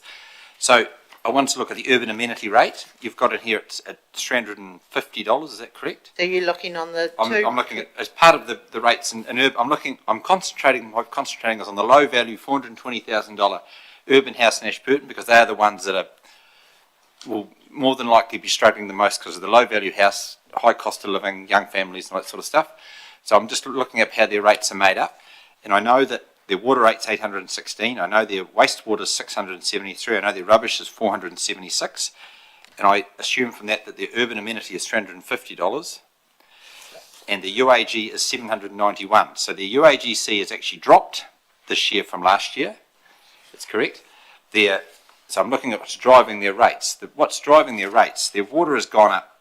Water, wastewater, and rubbish has gone up 20%. So that's the increase in value that their rates have suffered from that. The urban amenity has gone from, I think, 308 to 350. So it's gone up 8-9% or something. And if you look at the total quantum of their rates put together, I think if my numbers are sort of correct, they're paying around $2,230 in water, rubbish and urban amenity, and they're paying $1,250 in other rates. So when we talk about their rate burden, more than, it's a 2-to-1 ratio is the stuff that the targeted rates of their rubbish, their water, their sewage. So we can't talk about, we've got to be careful we talk about the rates burden being, we talk about this UAGC and stuff. That's not where the burden's falling the heaviest. The burden's falling heavily on wastewater, rubbish, our three waters and our services. So just, when we look at this numbers here, we need to concentrate on those, because if you look at the highest value rate, there's not a huge difference there, but they're paying the same amount for all their services. So just to factor that in, and then some of the rural properties down the bottom, they get none of that $2,250 worth of services at all. So I think just to clarify that at the same time. Yep. So those numbers were based on the UAGC at 29.9%. Yep. Councillor Cameron. And I take your point, Richard, and I do take your point. We also need to remember that we've looked at the infometrics papers for years. Our average salary in Ashburton is lower than the average salary in the rest of New Zealand, and our proportion of elderly people or older people on fixed income, our proportion of people over 65 is greater than the majority of New Zealanders, of areas in New Zealand. So we also need to look at that when we're reviewing our rates, and if we hear things like our rates are cheap, which I'm sure we will not hear, then we have to consider our audience who are receiving them may not have the same wherewithal as, for example, Epsom in Auckland. I don't know, that's an assumption, but it's a thought. Okay, so Richard, no, Councillor Ellis. So just did a very quick calculation. Am I right? There's $86 difference on the UAGC between 27.5 and 29.9. Is that correct? That's the basic difference. For yeah, $86. Yeah. So that's just the difference that will make to every rateable property in our district. Will save. They will save it on the UAGC, Yes, but it pushes the need to yes, the general it does rate. push the need for the general rate up, but those lower value properties will maybe get a slight benefit. I don't. We need the same rates take, don't we? We need the same rates take, but the lower the cap, the lower value properties will benefit from a lower cap, but the higher value properties will pay more. Councillor Wilson. I think it's a gross transfer from urban to rural, and the rural are getting no more services for it at all. You're just transferring the rates across, and I think you used Epsom before, but in Epsom, I'm guessing, it's the same as in any big high value in Christchurch, all your wastewater and sewage is charged on capital value, not a fixed price. So if you're in a big house in Christchurch or Auckland, your toilet costs you a lot more than it does in a smaller house in Christchurch or Auckland. Whereas in Ashburton, every toilet costs the same.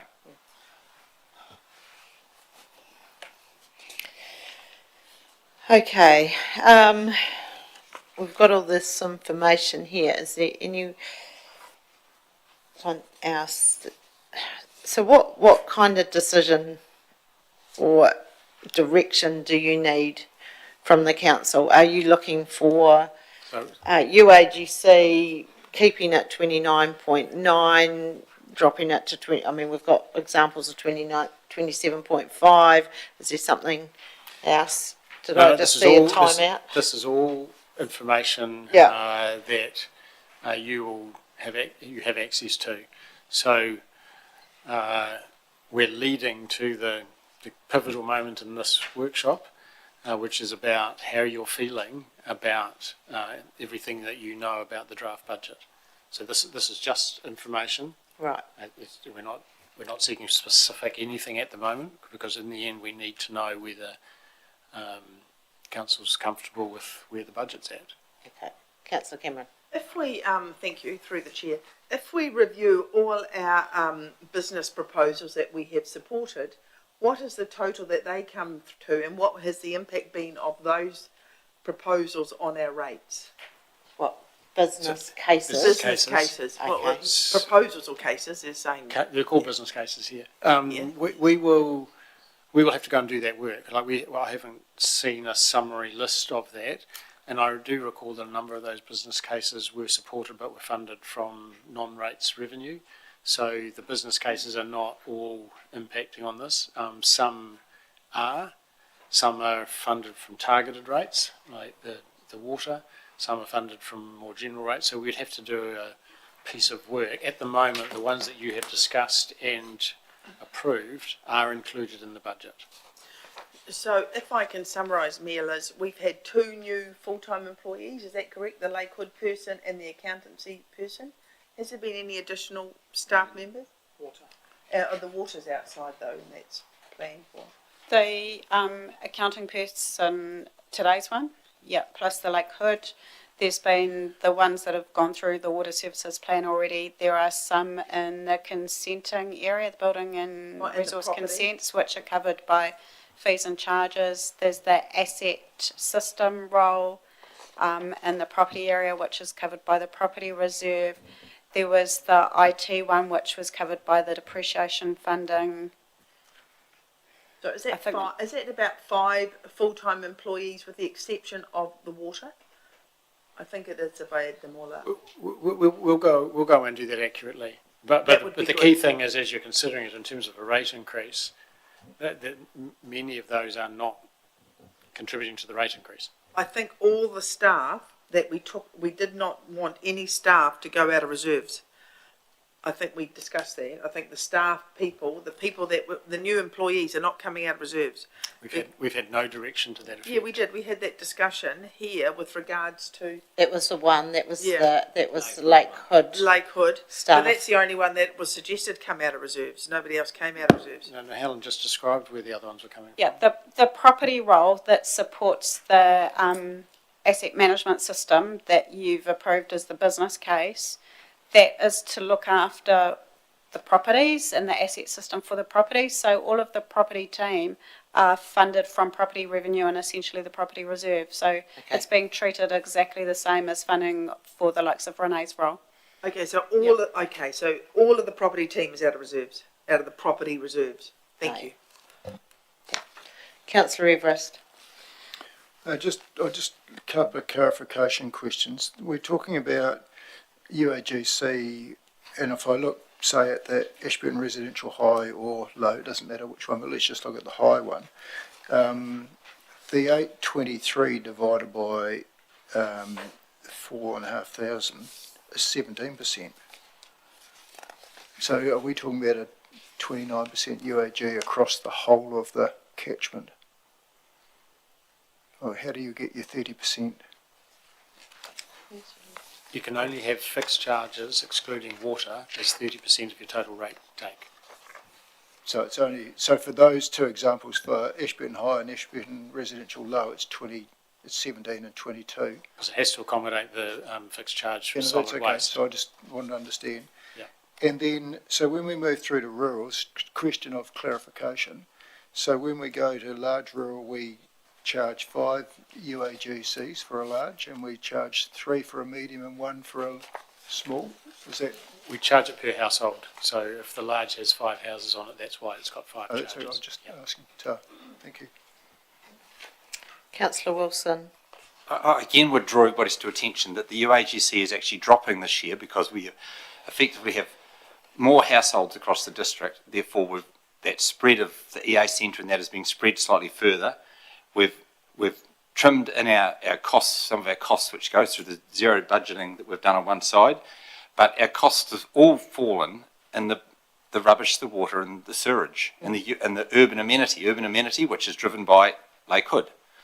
So I think concentrate on that's where the cost is, and splitting the apple up the other places is not going to make that much difference, I don't think.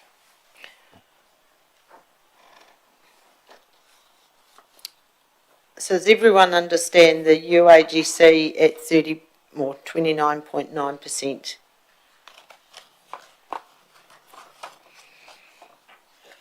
Yep. Okay. Is there any more questions on these proposed rate or the samples and the breakdown for each of the rates? Councillor Everest. Ashburton amenity, what does that include, Tony? please?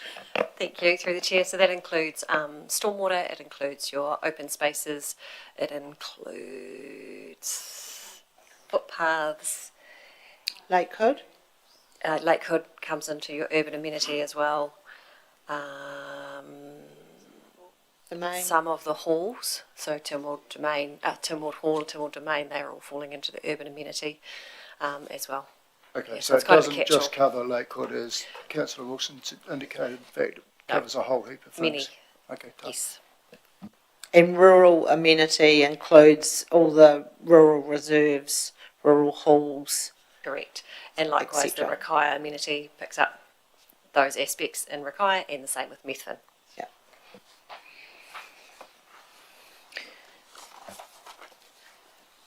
Councillor Hooper. Thank you. Is there a share of open spaces in the rural amenities? Yes, there is. Yeah, thank you. Councillor Cameron. I can see that the large rural are paying an additional $1,200 in their rates. But other than that, it comes on Ashburton High Residential and Lake Hood have got the largest increases in actual numbers. Not percentage, well, percentages as well, but actual numbers. Is that correct? That's correct, I'm guessing. And that's due to, that's based on value, but due to organic and green waste, is it? Well, you'll see all the fixed charges coming on as a lump. They'll be, when you're looking at your residential ones, those fixed charges are going to add up to the same across all of those properties. And then the capital value rates, which is your general rate and your transport, your roading rate, with them being based on capital value, that is going to increase the more the capital value is. So the greater the capital value, the greater the dollar of increase because of the shift. So it's quite hard to look at it in dollar terms, but a higher dollar increase on a lower value property will ultimately give you a higher percentage.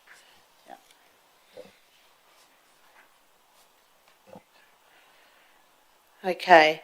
I'm going to ask this. Does anyone have an appetite to look at changing our UAGC? We'll keep moving on this. Because there are lots of questions to ask yet. Oh, okay. Keep going then. Sorry. That's right. This was just information. Yep. But then, Oh, okay. We're going to get to questions. yeah, and then that's not it. Got you. Sorry. Is there any other levers to pull, which I thought this is one. Okay. Councillor Wilson. A question around, obviously, the bridge has been a topic of discussion, and I'm just interested to understand how much the bridge adds, and we're talking big numbers, millions and that sort of thing. It's hard to put that down to what it actually costs me per week or per year. So if I look at I'll use the urban medium residential. So how much is the bridge actually costing that household? Because that's an important thing people want to understand. If I use the medium, not the small, because that's a bigger number. That's a really hard question. But thinking about the roading rate overall is around about $11 million, and the cost of the bridge that we've got in for 27 is $600,000 for debt servicing for this year's debt and next year's debt. You can kind of pro-rata maybe that across how much they're paying in their roading rate.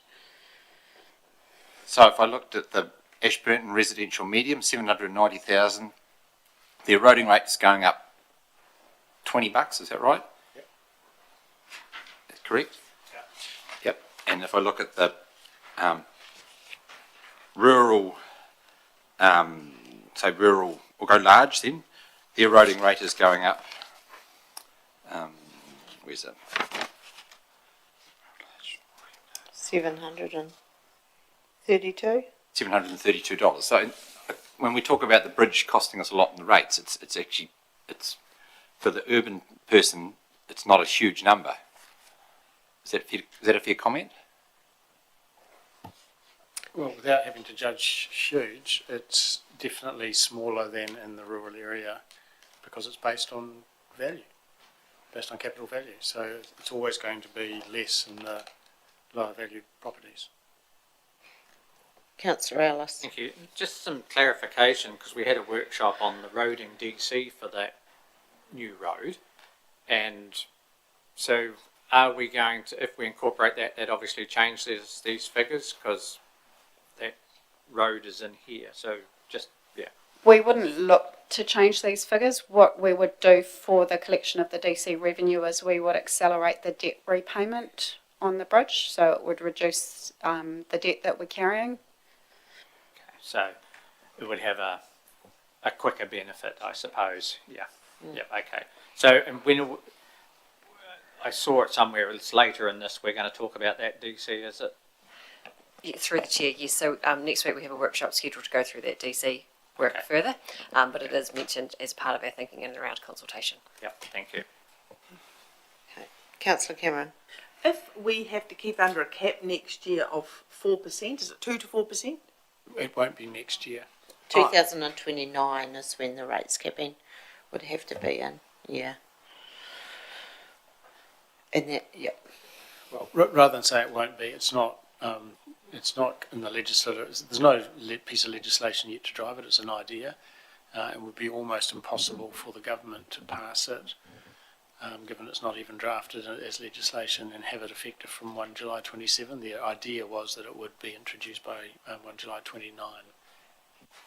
Can I ask you something? Has it got cross-party support? I think most political parties support a cap of some description. The devil will be the detail, what the design and the limits and what's included, etc., etc. Councillor Wilson. I'd just like to further understand that when we talked about the roading, you know, I understand spread over 3 years, and we had numbers of 19, 16 and 19.5 million over the 3-year period. We rated differently to that, though, didn't we? We would have said over the last 3 years, our rating number, which what the actual people paid, is a different number to that. So to say that our rates haven't gone up as much this year, it's because we technically aren't taking as much money in this year compared to other years. Is that a fair comment? Excluding the bridge? I think that logic works because we've taken a 3-year view of roading. So over the 3 years, we will be rating sufficiently to deliver that program, but it will vary from 1 year to the next. There is offset, so there is funding from underspend essentially in this current year that supplements next year's program, but there is reduced revenue in the activity as well, other than rates revenue, but the rates revenue is maintained. So, because there was a comment a minute ago about rates capping, and this year what you could say saves our rates is the roading being down, but the year after, that's not a saviour. That's a cost, a bigger cost that will inflict, because we're in a new 3-year period, and you would expect it to be higher. Therefore, the rates contribution from roading could significantly increase in the year after. Is that a fair comment to make? Possibly, but it'll depend on all the assumptions that we make for year 1 of the LTP, and because there is no indication we'll have an approved program in time to adopt the next LTP the same as we did this time. So we'll have to make assumptions about how much we've requested, how much we're likely to have accepted, how much you're prepared to have funding to support the application. So lots of moving parts, but possibly. I would have to say it's definitely, because we'll have a bridge built, 3/4 built by then, and that full cost of that will be starting to be incurred on the ratepayer, as well as potentially an increase in roading. So I'm just, when we look at the spread of rates being to urban paying a lot more now, the anomaly is that the roading increase in cost hasn't quite kicked in, but the next period it will kick in and will turn the tide the other direction, more than likely. Well, I think the way to think about the road to the bridge that we're responsible for is we have to pay 100% of the cost of building the southern end of that road, and that will be funded by debt, and those debt servicing costs will have to go into our budget. But the roading program, other than that, will only be responsible then for maintaining that, 1.4 kilometres of road, whatever it is, as part of a 2,500 kilometre roading network. So the costs of that, maintaining that road, are not likely to have significant impact in terms of maintenance. The impact will be simply the debt servicing costs. Just a question, why has the Methven amenity rate gone down? Is there any reason? I'm happy, but it seems odd when all of the others are just a slight increase. So, for example, Methven residential high, it's gone from 468 to 365. I can check on that, but I know I've seen it because I looked into it, and from memory it was around the funding of the footpaths. So when we went through the full work program of the roads and footpaths, the footpath rate has been levied year on year, and it's to the separate amenity areas, and some of them have been fully funding depreciation or funding depreciation and not using it to pay for the footpath renewal. So it's been tucked away in the reserve. So I do know there are reserves there for footpaths. In preparing the budget this year, because we needed the funding in the roads, not in the footpaths, I only funded the renewals for the footpaths, but I will confirm that. Thank you. Councillor Gilbertson. Can I just ask, it's slightly unrelated, but it's around rates relief. How does that actually work? Because, I mean, last year you did a big push for people who meet a certain criteria. How does that work, and then how do you account for that? That's the rates rebates scheme, which is run through central government. We administrate it on their behalf. So depending on the property ownership and income levels and the amount of rates that they pay, they can claim a rebate. I can't remember the exact dollars. Last time I looked, it's up to about $810, I think. Might have gone over that now. We administrate that on their behalf. We still levy the full amount of rates, but we then put a claim through to DIA, and that money comes back to us, and we offset that against their rates accounts. We do have rate remission policies for certain circumstances too. So ratepayers must meet the criteria in each of those individual policies to receive a rates remission. So rates remission is covered out of council's rates as an expense. Whereas the rates rebate is covered through central government. Cool, thank you. And it's up to those individuals to come in and apply for that. Yeah.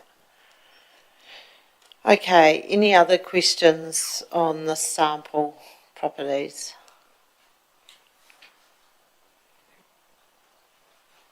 And we might need to just digest this and maybe come back with some other questions next week as well. But we'll continue on. You've got some nice pie graphs now. On the screen at the moment, the nice pretty colours. So these are just an update from what was provided to you last time with the rates as been presented today. So the current one on the screen is essentially showing the total proposed rate by sector classification.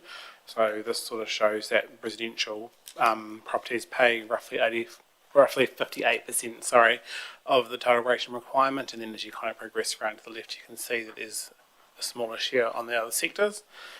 We've just put these in for illustrative purposes, just in terms of giving you some context, because we provided them last time. So slide 1 is essentially the rates by sector. Slide 2 is the rates general and UAGC by sector. And then the third one, which this is all in the packs you guys have got, is how the roading is broken out by sector as well. Thank you. Richard, you've got a question? If we look at the very first graph, yeah, that one there it's probably there is another circle beside it. I know the chief executive said we don't control it, but all of the sectors that aren't purple, most of them have to provide their own water, their own rubbish, their own sewage, and their own wastewater. So they've got another whole graph of costs there as well. So that graph is probably not a great graph. I don't think it's a great graph to show, because a lot of the purple is actually a targeted rate for services that the other lot don't get or have to provide themselves. Councillor Cameron? Thank you. If you roughly, if you divide the district up by value, where is most of the value? In the urban, because there's so many people living in the urban, or so many houses, or in the rural because of the large land size? Like, if you divided the value up, is it 50-50 or just ballparkish? Don't know. We definitely have that information, obviously, Yeah, we as would have part got of it this, from so we can find that out and come back to you. That would be quite interesting, because I've sat here, for 6 years, and each year, and I understand that the waters are made up and the rubbish are made up a significant component of that rate. But each year that's got bigger and bigger, that right-hand side of that graph. And it'll be interesting just to know, because we do rate primarily in New Zealand, what we do in this district, on capital value. It'll be interesting to know how it relates to capital value. A proxy will be the second graph. Yes. Yeah. So not this one, but the next one, because that's the one that's showing you can we just flip one more graph, who's in control? The proxy will be that, because that's based on the general rate which is levied on capital value. It'll be confounded though by the UAGC, so it won't be exactly accurate. I put it, if you go to the But next, it's about the same number. Hang on. But there's roading about rate is there's the about one. the same number of. The roading rate is exactly right, because it is based on capital value on everybody in the district. So if you bring Let's the go roading to rate the up, next slide. that's exactly right, because that is, every valued property gets rated on a capital value the same rate on the roading rate, don't they? I agree. So so residential is about 27% of the capital value. Can I ask another question, please? It's got there residential 3.38 million. Tell me what that number means, please. The rates, the amount of rates. Oh, the rates collected. Okay. For roading. For roading. For roading. Any other questions on those three pie graphs? I don't think, I mean, we had this presented to us at the last workshop or one before that, and I think it was the first time we'd seen this, and it's good to see and see how it's split.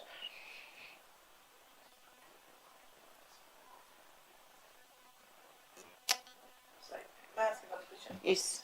When we go to total proposed rates for a 27.5% UAGC, we look at the residential rate collected is greater than at 30% UAGC.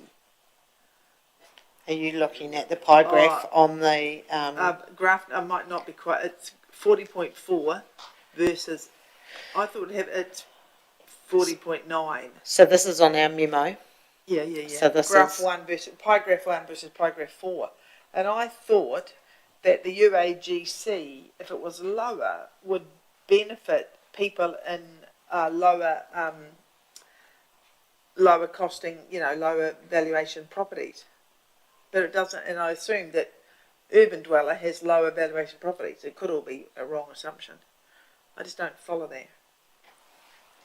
I think the relevant comparison is the one that includes the UAGC, those two.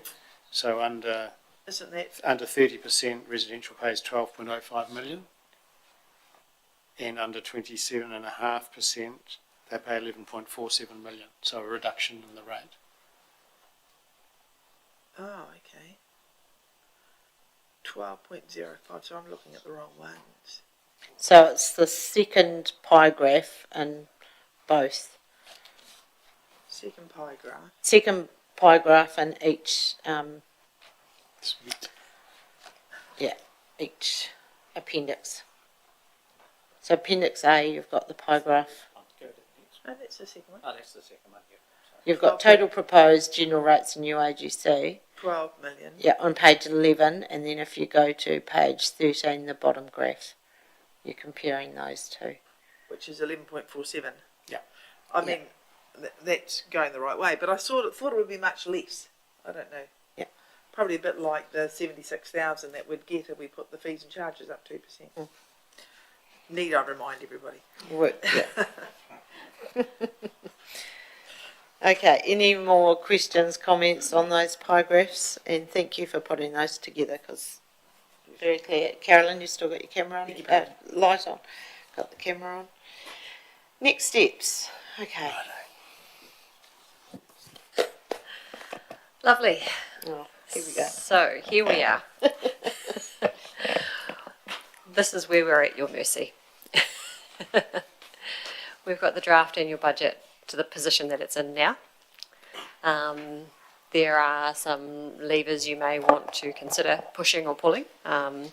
If you look to change your UAGC lever, it's not changing the total rates that are collected, it's just dispersing. It's who they actually impact. And as you've seen, it's not as perhaps as wholesale and significant at that 30 to 27.5% range, which we've modelled here today. So now's your opportunity to have a conversation. Tell us if there's anything else that you need and if there's any other changes that you'd like to see in the draft annual plan budget. We're here to answer any of your questions. And I guess if there's things we need to work on or things that we ask to be looked into, then that would come to our next workshops. So we'd have a bit more of a... Correct, yeah. So right now we've got a little bit on that list, but nothing feels like it's a fundamental shift right now. But if you're looking for fundamental shifts, then now's the time to let us know so we can go away and do the work. Right, do we want to talk about the UAGC cap of 30% versus 27.5, or is there another percentage? We've just modelled 27.5, but it can be any number you like, of course. Yep. Caroline? Do I have to talk about that, or can I ask something else? You can ask something else. When we talked about stock water races about half an hour ago, we talked about the debt there of $1 million.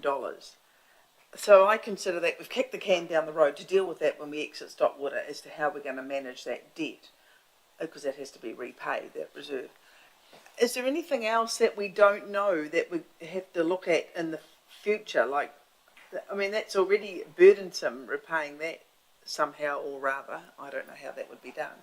It's all tied up with the reserve balances that we're currently working on. So I've said I'd like to bring that to you in a package, and I think it's something that we consider through the LTP, because I think there are some things in there that we can't just deal to in 1 year.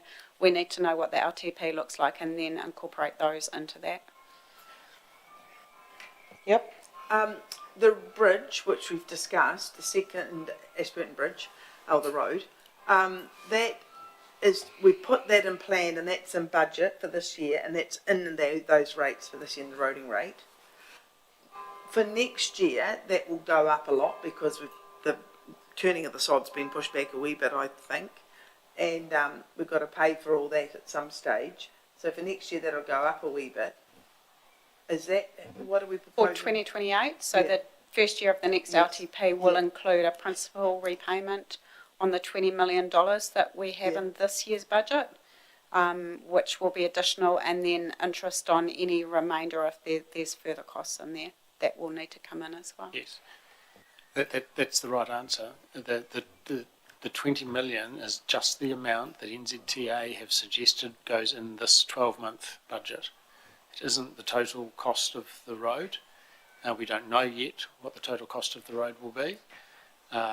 We won't expect, we will expect in year 28, year one of the next LTP, to have additional money that we will have to raise because the work program has the bridge and the road being completed in November 28. So there is a period from 1 July 28 to November 28 that will have to be funded before it can start to be repaid. So yes, there will be increased costs for that road in the first year of the LTP. 27. 27, 28. Sorry, the 28 budget. Yeah, sorry, Right. the dates, yes. Yeah, 1 July 27 to November 27 28. in the 28 year. Because some of the things that have come, can I carry on? There's no one else got their light on. Yeah. Some of the things that have come out in this review have surprised me, and I've been happy about some and sad about some. How can we make sure we don't have those surprises in the future? I mean, we'll know the reserves, we'll know the property reserve, we'll know what's there and what isn't there. Is there anything else, like, have you got any major concerns as to what we don't know yet, apart from the reserves? I don't know what I don't know. I've shared with you what I do know. Yeah. And the more time we get to look, the more we learn. So, yeah. Because, and I know I'm going to make a comment, as we go through this time and in the next few years, we have got the very strong vibe from the community that they like the idea of rates capping. So we're going to have to start, even if rates capping isn't law, we're going to have to start considering how we could possibly keep our rates lower and how we can increase our fees and charges or increase whatever is required to keep our rates lower. And I think we see other communities doing a better job of it. Perhaps they don't have a new bridge to fund and they don't have other things to fund than possibly we are with regards to delaying projects or whatever they're doing.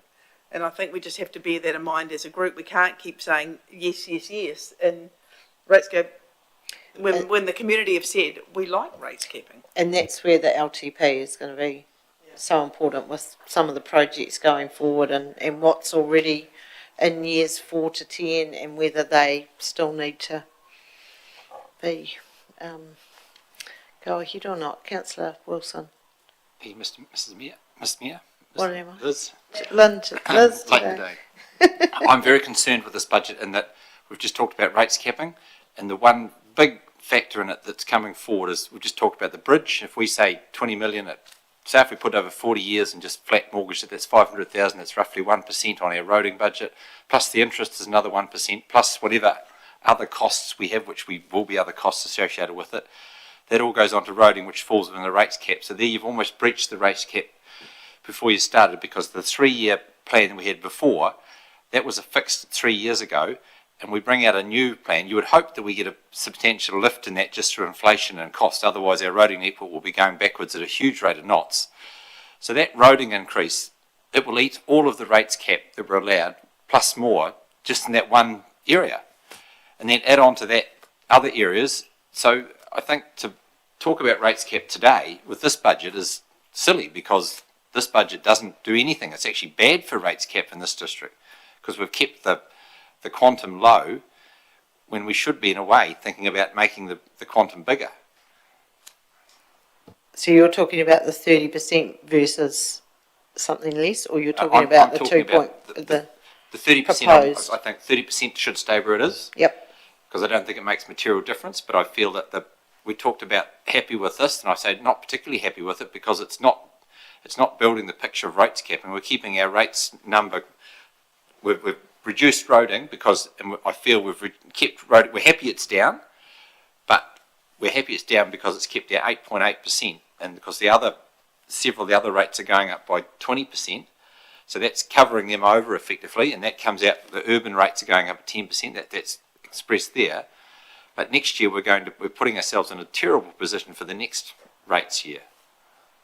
And I think having those words rates cap there, it's UAGC or targeted rates cap, isn't it? It's not a total rates cap, yeah. Russell. Thank you. Look, to be fair, I'm happy where we've ended up-ish. But I'm sort of half worried, because in our LTP we signalled, I think it was 11.1 or something like that for this year. We've added a whole lot of resources that weren't in that LTP plan, and I still don't know what we're missing out on that we thought we were going to do. This loan for the road 20 million wasn't in there for this year, so a lot of those costs are just, I don't know where the savings have come from, and that probably concerns me a little bit. I know where the extra spend is, but I don't know the other side of it. I think the bulk of them, without being able to give you a list, is the approach based on a zero base. So we've gone to our managers and asked, what do you need to run this activity at the similar level to this year for the 12-month period? And we haven't said we're just going to bring through the LTP assumptions to drive this budget. So that will be a significant part, as opposed to seeing a project that we're not doing. Yeah. So I just sort of want to be reassured that the community out there, because we consulted on the LTP at the time, are not missing out on something that we consulted on, that we said we were going to do in this year of the LTP, and we're now not doing, to try and save the money. Yes, I don't know that I can answer that quite as definitively without going back to every manager and asking for the things they ruled out. Councillor Cameron. The UAGC, do we have comparisons with other towns, what the UAGC is? Like, I think Christchurch. Other I've councils, just you looked- mean? Yeah, Yeah. yeah, other districts. I've looked up Christchurch, this was $213 UAGC. Through the chair, we have done that work numerous times in the past. I could go and rustle up what we've done in the past and provide that if that's of interest.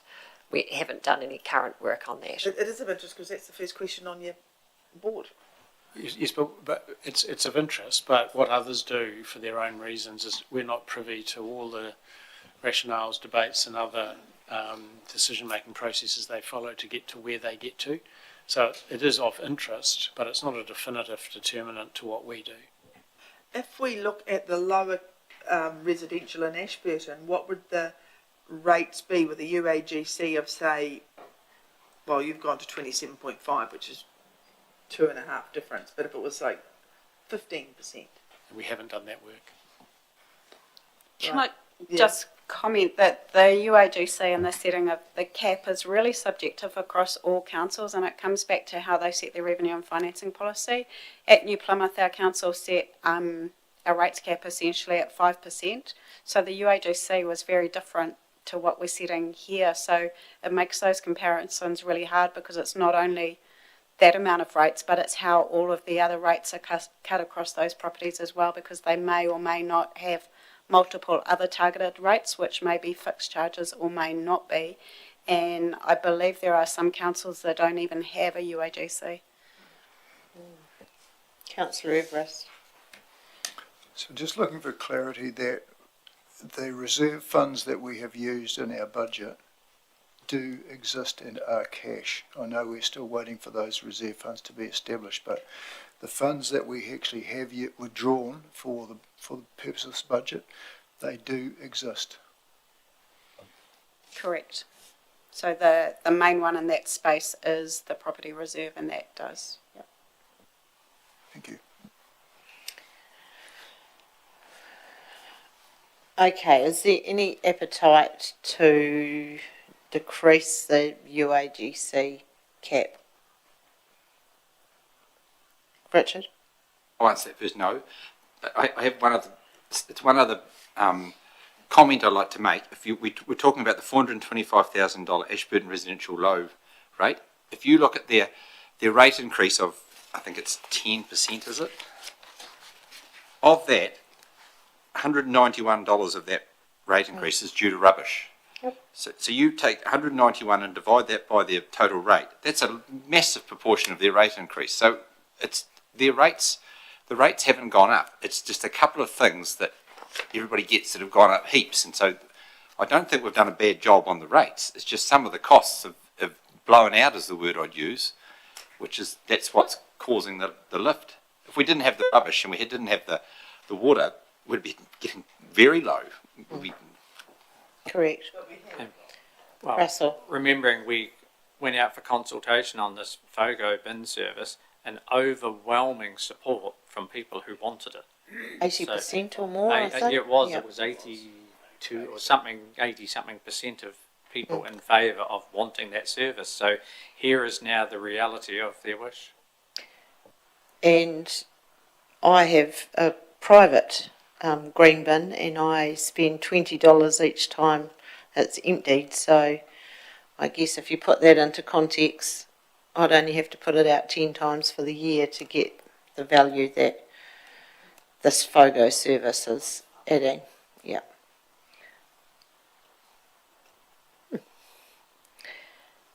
Okay. Is there anything else?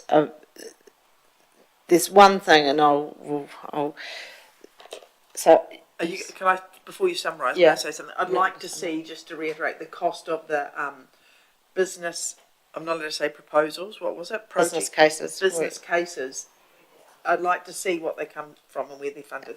I'd like to see that total. So that can come next workshop. We've also got the road NDCs next workshop. I'm just going to ask, is there any appetite to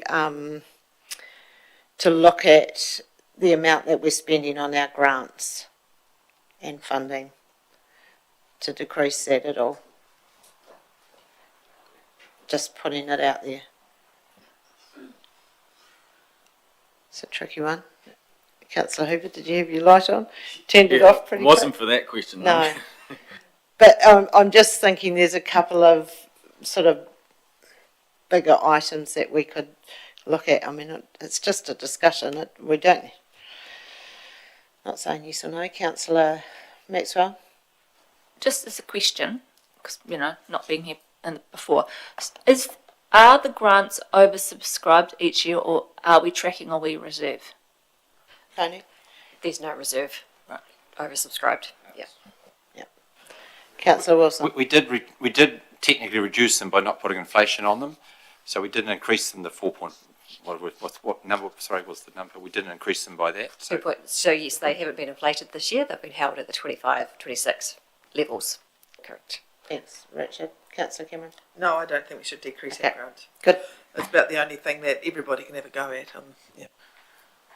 Councillor Hooper? Yeah, I mean, I really like them. That they help a lot of people who deserve help. They don't get everybody though. That's the only thing. So, but yeah, I do like them.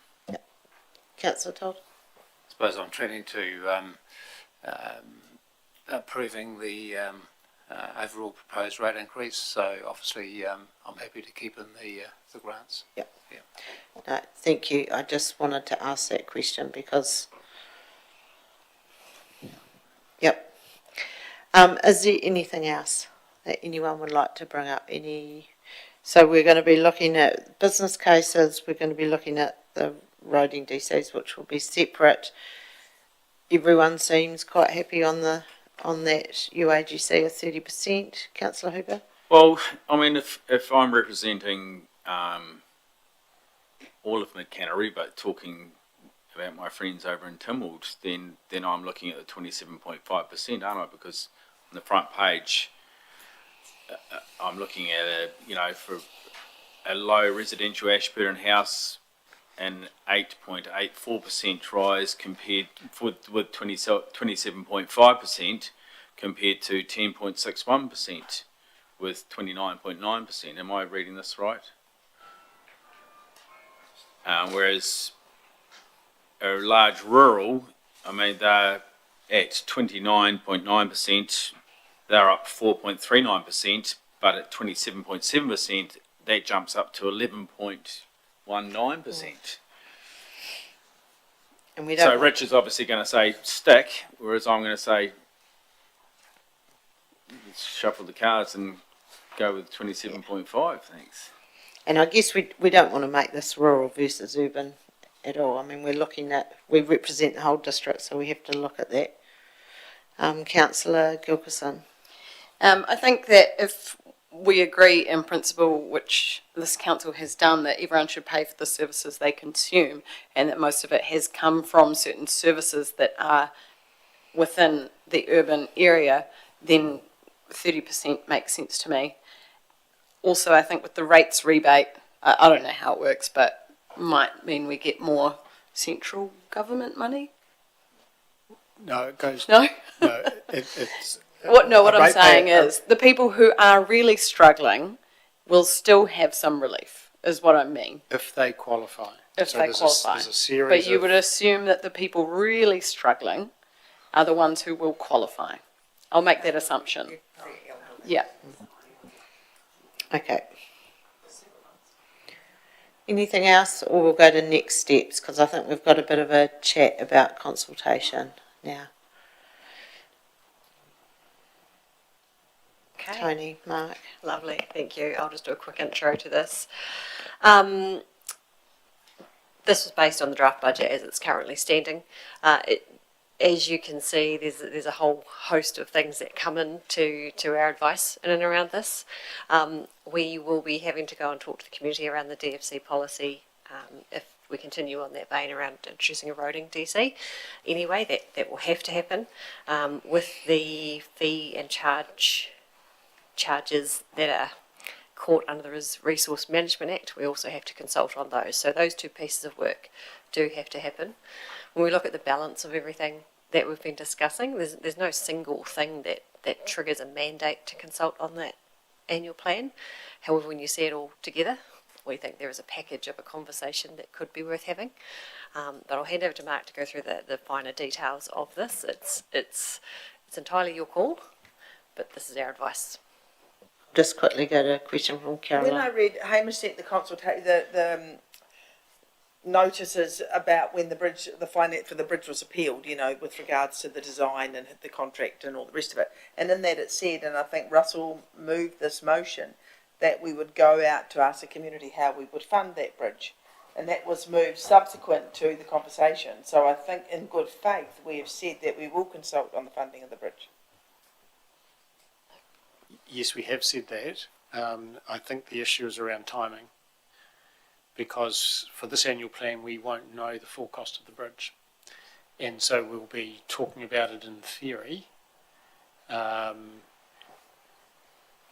you could make an argument that the time to do that definitively would be in association with the LTP. So yes, we have said we will talk to the community about how the bridge is funded. You could do that as part of this annual plan, but you will not be able to demonstrate to anybody what the cost for them will be. No, but we are drawing, well, no, we're not drawing down. We have allowed for $20 million as of this year to go into the bridge. So that's a huge amount in our budget for people, and we did say we would talk to them about how we would fund it. So if we go into the long-term plan and we say the total cost is $21 million, how are we going to fund it? We've already started funding it, so it's disingenuous. It's not a genuine conversation. Yes, no, I agree. It's not. There's a judgment call to make. If we talk to the community about how we fund the bridge with this annual plan, and anyone says, well, what's my share? We'll have to say we don't know, because we don't know. So it's going to be a reasonably theoretical discussion about, do you want it to be paid for by ratepayers as part of the roading rate? And they'll say, well, how much is that? And we'll say, oh, we don't know. And they'll say, well, how can we give you our opinion if you can't tell us what it is? So it's not ideal, because the obligation is there, and the $20 million does start to have an impact on repaying, but you will not you won't have a particularly meaningful conversation with individual ratepayers, because you will not be able to tell them what their impact is for them under any scenario. You won't have any ability to answer their first question. No, well, we will. We can answer on $20 million. Which will be misleading, because it's not the total. I know, but then Anyway. morally, I think we have to do that. I think if we go back and say, well, we funded 20 million, but we need another 20, which we won't, another 20 million, I think that's not in the essence of the motion. Well, and Russell's the person that moved that motion, I think, or you could have seconded it, Carol. I would support going out for it. Let's continue with this conversation here, and then we can have a good chat. So I guess just in terms of the legislation around annual plan consultation, so you'll see there on the slide, it's consultation isn't required if the plan doesn't include significant or material differences from the content of the LTP, particularly LTP year, so that's year 3 of the LTP. Anything else, consultation is required. It's a fairly low bar for consultation. I mean, significance generally applies from our significance engagement policy, our community engagement policy, which sort of sets out criteria for where consultation might be applied. Material is a bit more tricky. It's not material in the sense of a financial materiality. It's material more in the sense of whether people think it would change their minds about things. In terms of your decision around consultation, as I said, it's not necessarily prescriptive. You can make that choice. And generally, any consultation, the focus is around the differences between what's in the budget and year 3 of the LTP. So the approach is that we'd have a consultation document that would sort of set out those key changes and information around that, as well as anything else that you chose to include. Next slide. So obviously, I guess in terms of our advice, there has been a number of changes since year 3 of the LTP was developed. The world has changed quite a bit. We've had different conversations today around stock water on the bridge and local water done well and all that sort of things.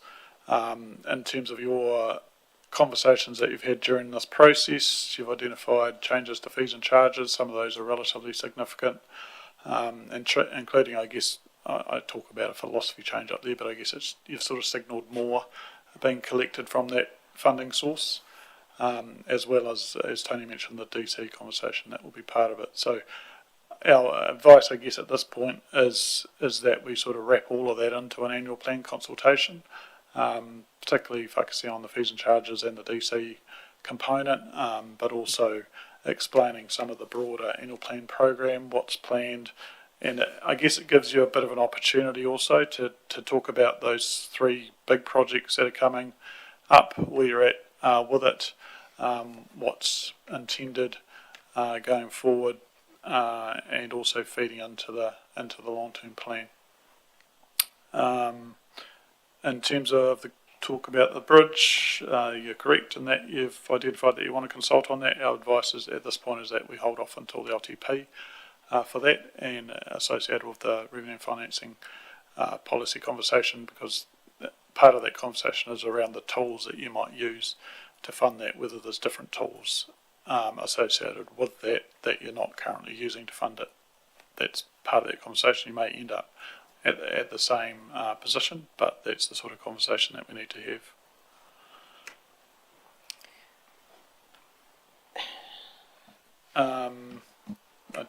I guess any questions on any of that? Yeah, any question? I'm just thinking so you talk big projects, so that's obviously is that the FOGO, like? Yeah. How are you going to incorporate that? Because we've already let the contract and it's already going to happen anyway. So how does that? It's not about relitigating the decision that's been made. It's more about updating, I guess, in that sense, the community. And because it is a component of the rate increase, of the rate change, then it's being able to tell the story around all of this together in a sort of a cohesive approach. I don't want to give anyone kind of false hope. I guess, Councillor Cameron. Yeah, because few people don't want to be involved in FOGO, but Right. I am looking at the community engagement policy, and the level of significance in the bridge is a high significance because it's a large community asset, and it's a large project.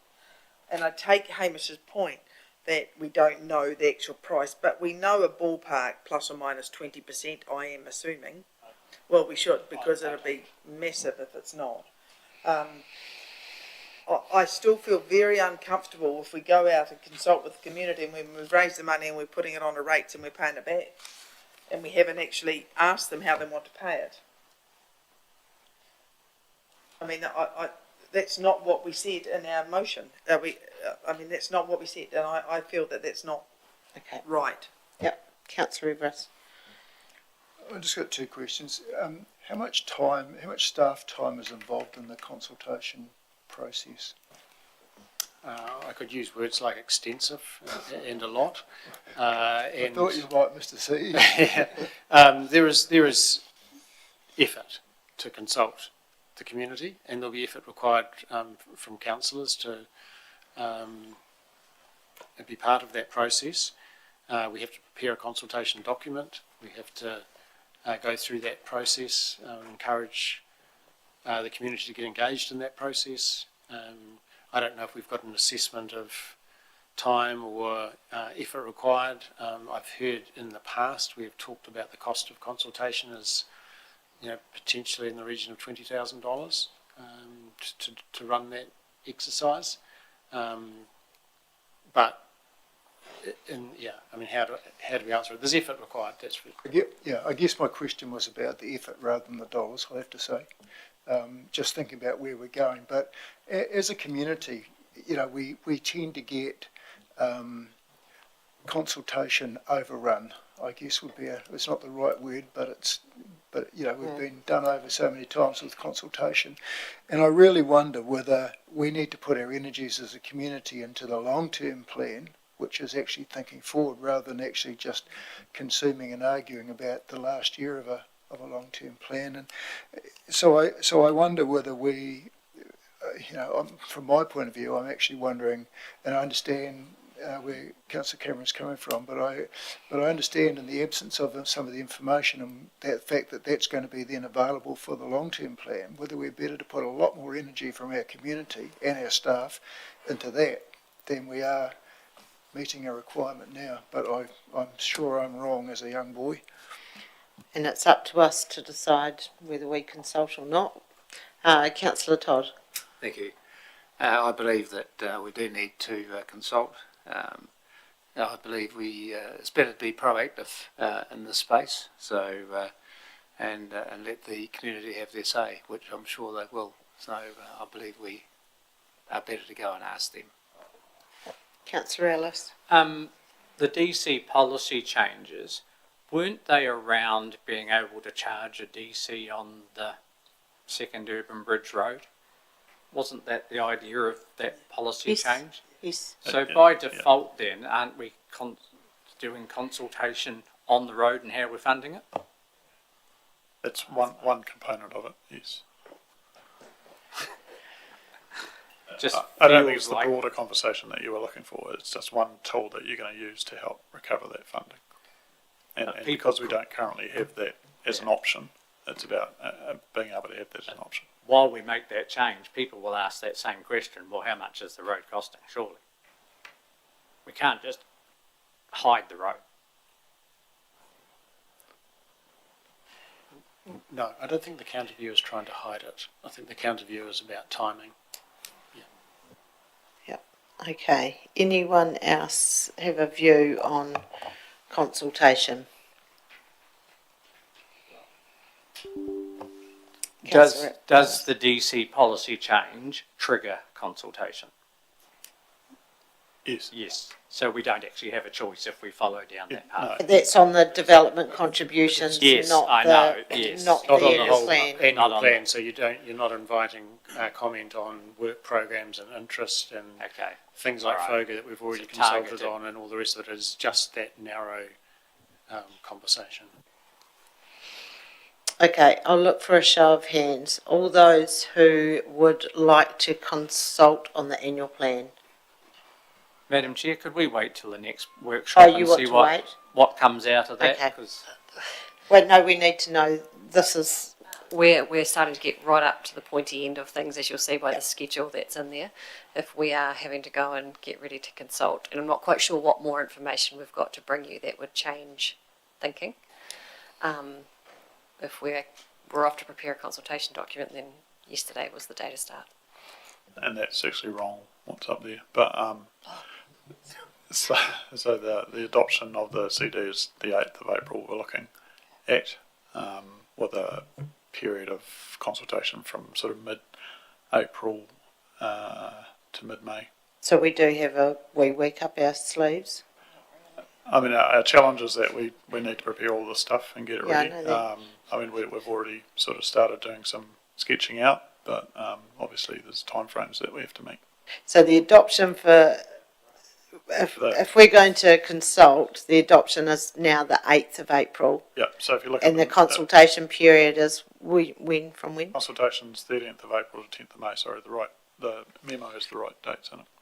So the 1st of April. You'd adopt on the 8th of April, and Yep. you'd consult from 13th of April, Monday 13th of April to Okay. Sunday 10th of May. Hearings would be on the 27th of May, deliberations on the 3rd of June. Okay. Who's got their light on? Councillor Gilkison.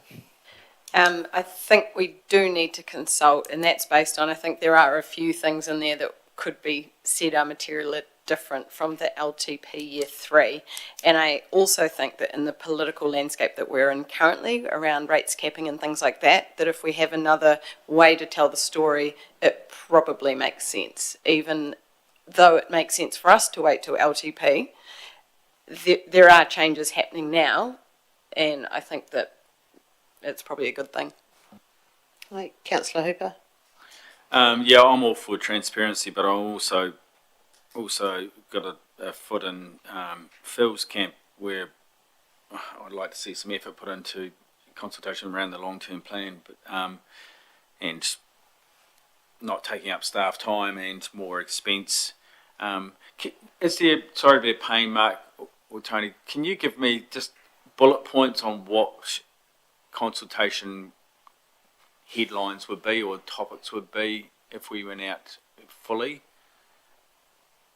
Just so I can get that in my mind. Well, I mean, if you look at the memo maybe, so at the end of the memo, we've sort of got a sketch out of what would be in the consultation document. So it would give an overview of the plan. Key topics would be fees and charges, DCs, and the general work program of annual plan. What's behind the rates increase, so explaining the reasons for that, and the key changes from that year 3 of the LTP, funding associated with it, and the work program that the plan's including, and included around that would be sort of a bit of an update around those 3 sort of core projects that are coming out, FOGO, the IBU and the bridge. Thank you. Councillor Wilson. I'm against consultation in this case because consultation to me is we go out and ask a question. If we ask, do you want FOGO? No, well, that ship sailed. Do we want to do any water? No, that's sailed. All of the things that we would ask them is gone. So you ask a question, they come in and they submit and talk, we listen to them, and then we make a decision on the information we've gathered. Well, I don't know what I'm going to ask questions on because I don't have any questions. There's no question that I can ask that can get an answer back. Just rates are too high. Well, everybody will say yes. And I'll say, well, I've tried my best to get them down anyway, so I don't know what I'm going to do to, the only one I'd say, if I was going to consult, I'd be saying, should we reduce the service in our parks? Because that's the only thing I could think that I would consult on. So I'm against consultation at this stage. And the bridge, as I think it's been clear, the ship has sailed on whether we're going to do it or not. It's just once we get the number in, we've almost committed to the number, which we don't know, but we will know. And at the moment, the default setting is it goes on the roading rate. And if we would consult if we want to change that. Councillor Cameron. I think we should consult, but I think we should be consulting on how we're going to fund the road, regardless of whether we know the total exact price, which will arguably have a contingency and arguably not be exact anyway. And I think not to do that is just not really honouring our commitment to our community. And I'd only consult on those things. But just as a question to Phil and Phil's response to the team, if you consult, I beg your pardon, if you consult now, is that going to make you do a less good job when you consult at the long-term plan? I would think you'd know. I don't think that Sort of should be in the unrelated, decision. really, to be honest. I mean, we're obviously starting to work through the annual planning process. Yeah. Consultation of that is a year away, but I mean, there's a whole program to get there, so it's not really related, to be honest. No, I didn't think so. I just wanted to make that point. Okay, Councillor Moffat. I'm just curious to know, would it be regular and normal practice for the annual plan to be consulted on? I mean, how often is it not consulted on? Can you give me an example of how many years out of how many years is and isn't? We didn't consult this year because it was broadly in line with the LTP. And in the past, I'm thinking back to the LTP 21, I think we consulted on year 1 as a part of the LTP, but year 2 and 3 we didn't consult on it. So in some respects across the sector, we've been a little bit unusual. Many other councils do just consult as part of their routine. But ours has largely been, in the last 5 or 6 years, has largely been in train with what we have proposed through the LTP, and councils decided not to. Councillor Everest. I'm against consultation, and I don't think it's about poor performance from our staff in leading a consultation package, but more about the public with consultation overload. So I think we need to put our big boys pants on and stand up for what we've agreed on. Let the community do their thing in the media and on the social media, and have a really good LTP consultation, which to me will be way more important than arguing about a few cents that we've got in this budget. Anyone else like to speak? Russell? Yeah, I think I've changed my mind 3 times while I've been sitting here. If we're not going to do the road, I don't see the point, to be fair. I just think the rest of it is so minor in their changes. In fact, we're under, so it's a good news story on what we predicted it was going to be. So At this stage, I would say no. And look, I'll be blatantly honest. When we had an annual plan meeting downstairs down here, I think I could tell you 6 of the 12 people who would be there now. So that's the cruel hard reality of it. We do get more written submissions, but the actual meetings we held, it's generally a very poor turnout from the public. Councillor Hooper. Can we resolve to do not a full consultation, but an information package? So we can call it what you need to call it. I think consultation is asking the community their view on the plan and having a process to consider with an open mind that feedback, with a view to it potentially changing the plan, so that's genuine consultation. Communication, discussing, informing, briefing, is not what I would describe as consultation. No. And therefore, I think they are two. But it is transparency, isn't it? It's Indeed. letting your community know what's going on. Absolutely. So it's telling them rather than asking. It has value, but I think it would be a completely different process. Yeah. And you wouldn't be setting yourself up to receive feedback. You wouldn't be setting yourself up to consider submissions and have hearings and altering the plan. It would be much more a communication approach to letting them know what is in the plan, not asking them what they think of what's in the plan. So I think two different things. Tony? And that's the approach that we've taken in previous years when we haven't consulted. It's become an informing exercise, and we've undertaken different techniques to make sure the community has had the opportunity to be informed about what the next annual plan looks like. And with a signal towards the LTP consultation as well, saying that's coming up. So correct. Yeah. And I guess, every workshop we've had has been live streamed, which means that the public can hear what we've been talking about through these annual plan workshops. Mark and Tony, I wonder, is there some advice you could give us on consulting but excluding those things we have already consulted on? Because to the point made, I think over here, we have consulted on FOGO, and I don't think a conversation about the implementation schedule justifies consultation, because it just opens up a can of worms, because there's nothing we can do with it if it's genuinely they want to do something else. Similarly, we've consulted on the Water Services Delivery Plan. So if our community wants to alter anything that's in the Water Services Delivery Plan, they can't.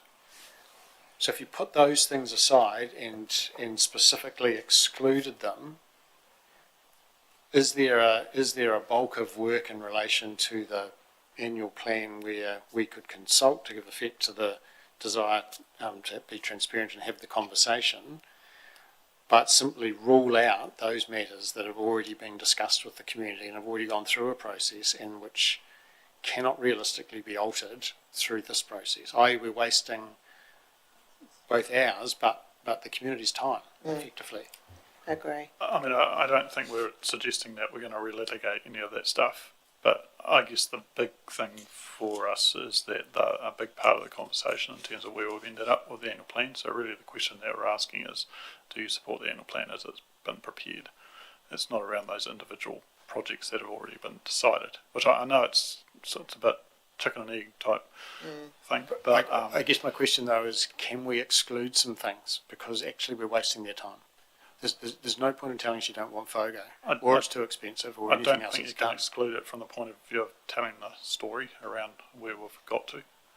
Okay. Because they're a big part of your reason why the rates have increased, right? Yes. So Yes. I know. as soon as you mention it, it will be relitigated, I know. even though we don't want it to be. I know. We have seen councils try this in the past. So Sorry, Tony? there have been examples of councils who have gone out and said, here's our annual plan and we're accepting your feedback on the draft fees and charges, for example. I think ECAN up the road have done that in the past. I'm not sure in terms of how they actually prevented the feedback from coming in, because if Bob decides to talk to you about whatever Bob wants to talk to you about, he's going to take the opportunity if he desires. So we can word it and put the language in and around it that we're focusing in on this specific aspect, but I don't think we'll ever prevent Bob from wanting to have his say. One last thing. My real question was, though, can in our consultation document, our consultation material, the things we say at public meetings, exclude the things we've already consulted on to stop people wasting their time? So they are free to waste their time, but that they know that that cannot be affected by the submission. Now, is that a thing? Can we actually say, what do you think about the annual plan? What do you think about the work program? What do you think about the overall rates increase? By the way, wanting to stop FOGO isn't a thing. By the way, you cannot affect the water rate because we've already agreed with the government this is the program. Is that, because otherwise we are setting expectations that is literally wasting everyone's time. Okay, I'll go to questions. One more question. Like, for example, stock water has gone up a lot markedly. Can we consult with stock water users as a group?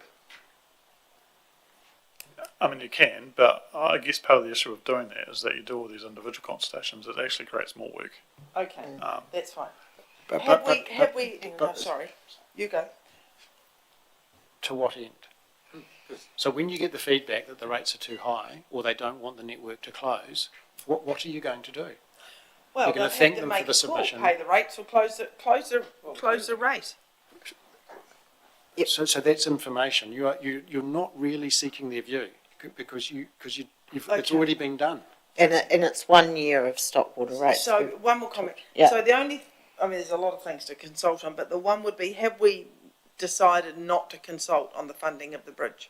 I apologise to you, Liz, you moved the motion, Russell seconded it, I just checked it. Okay. So have we decided not to consult on the fund because it's premature, because we don't know the exact final figure?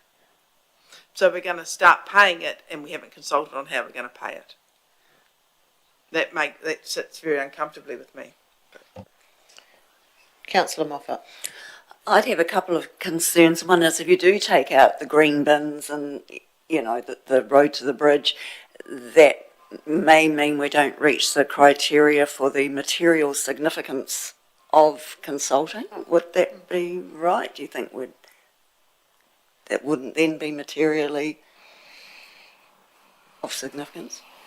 I think officers are making a recommendation to consult back based on the range of things that are changed, and therefore the suggestion is to consult. And the conversation and the debate is some of the things that will be of interest to our community, they won't be able to change. I think they'll have a view, but the ability to impact was when we actually consulted with an open mind. Now it is happening. It's just that it's impacting this budget. Yeah, I just feel that the community might not respond well if they're told we're not talking about that right now. Because we've already talked about it previously. Okay, Carolyn. So the advice from the democracy team is that we consult. Have I got that correct, Mark? It's in your notes. It says. Correct. That is correct. In previous discussions at the annual plan, we've taken the advice from whomever is sitting down the end of the table, pretty much. In this occasion, are we going to ignore that advice? Well, it's our decision, and we're going to make that. We are going to make that shortly.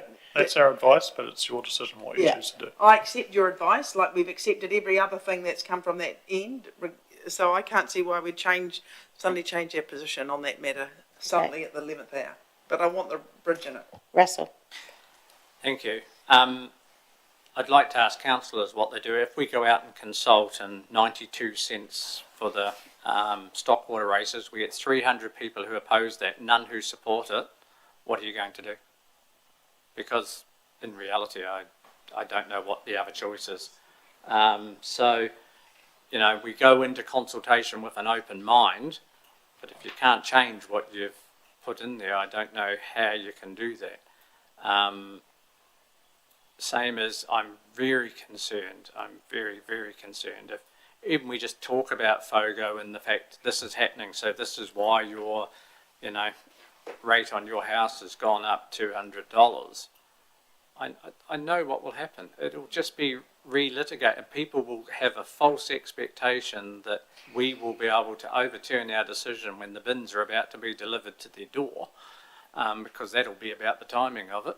I think very shortly there'll be, from our comms department, a huge amount of comms going out around FOGO and solid waste collection and what you can and can't do around putting in the different bins when that service is available, and we'll need to start educating people shortly. So, I'm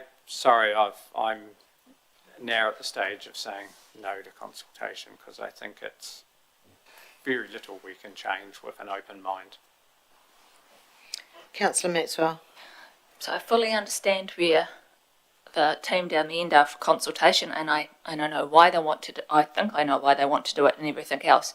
But given we've also got these areas where decisions have already been made, how big is the public fallout or perception of fallout when they come to us and talk about the FOGO and wastewater and everything else, and we know we've fully made those decisions? How big will the negative feedback be when they consider we're not open-minded? Okay. I think we need to make a decision, and I don't think this is going to be a very easy decision. And we've heard lots of comments for consulting and for not consulting, and I think we just need to now have a show of hands. So we've heard from the officers, we've had a good discussion. I guess year 3 of the LTP, we were looking at an 11% rate rise. We're now at 8.71, which is good. We've got FOGO, which is going in. We've got the Water Services Delivery Plan. We've got the 2AB project, all of which were discussed in previous consultations. I guess what I'm saying is I think we'll get told we don't listen because there's been so many things that have already been decided. But I will ask for a show of hands, everyone who would like to consult, and those who don't. 6. Thank you. Yeah, no, you go. Thank you. I think we're just wrapping up now, but we will have another workshop next Wednesday. Yes, through the chair. Thank you for that. I know we've been grappling, so I'm kind of pleased to see you guys had to grapple with it too. In terms of the next workshop, so we've got a placeholder in next Wednesday for the 18th of March. We are going to have a conversation with you scheduled for the following day on the development contributions. We could wrap up things on that workshop placeholder on the 18th of March in and around the annual plan with the last of the information you've asked us to go away and find and come back to you. And then we'll work through what the next steps look like at that stage once we've gone and regrouped and work out when the adoption of the annual plan would be, seeing as we're not planning on consulting with that side of things. So just to recap, we've got an hour and a half on Wednesday morning, the 18th, and then we will have the morning on the Thursday for development contributions, or are you able to?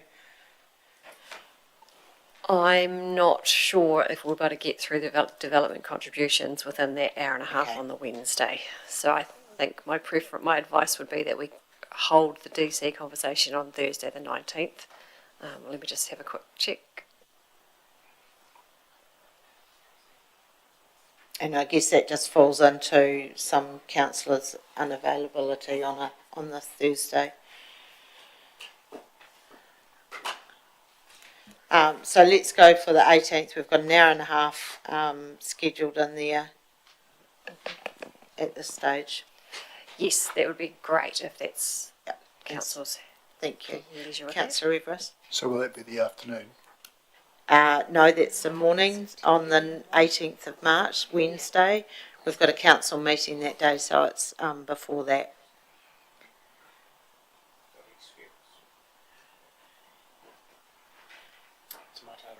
Yeah, we've got a couple of other things that morning as well.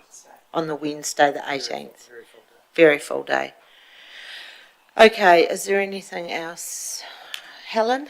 Yep, I've just got a question around the Methven amenity Oh, rate. yes, thank you. Yep, so that rate has decreased by 86,000. The two major changes are Methven footpaths, that's dropped by $60,000, and that was around the depreciation that I talked about.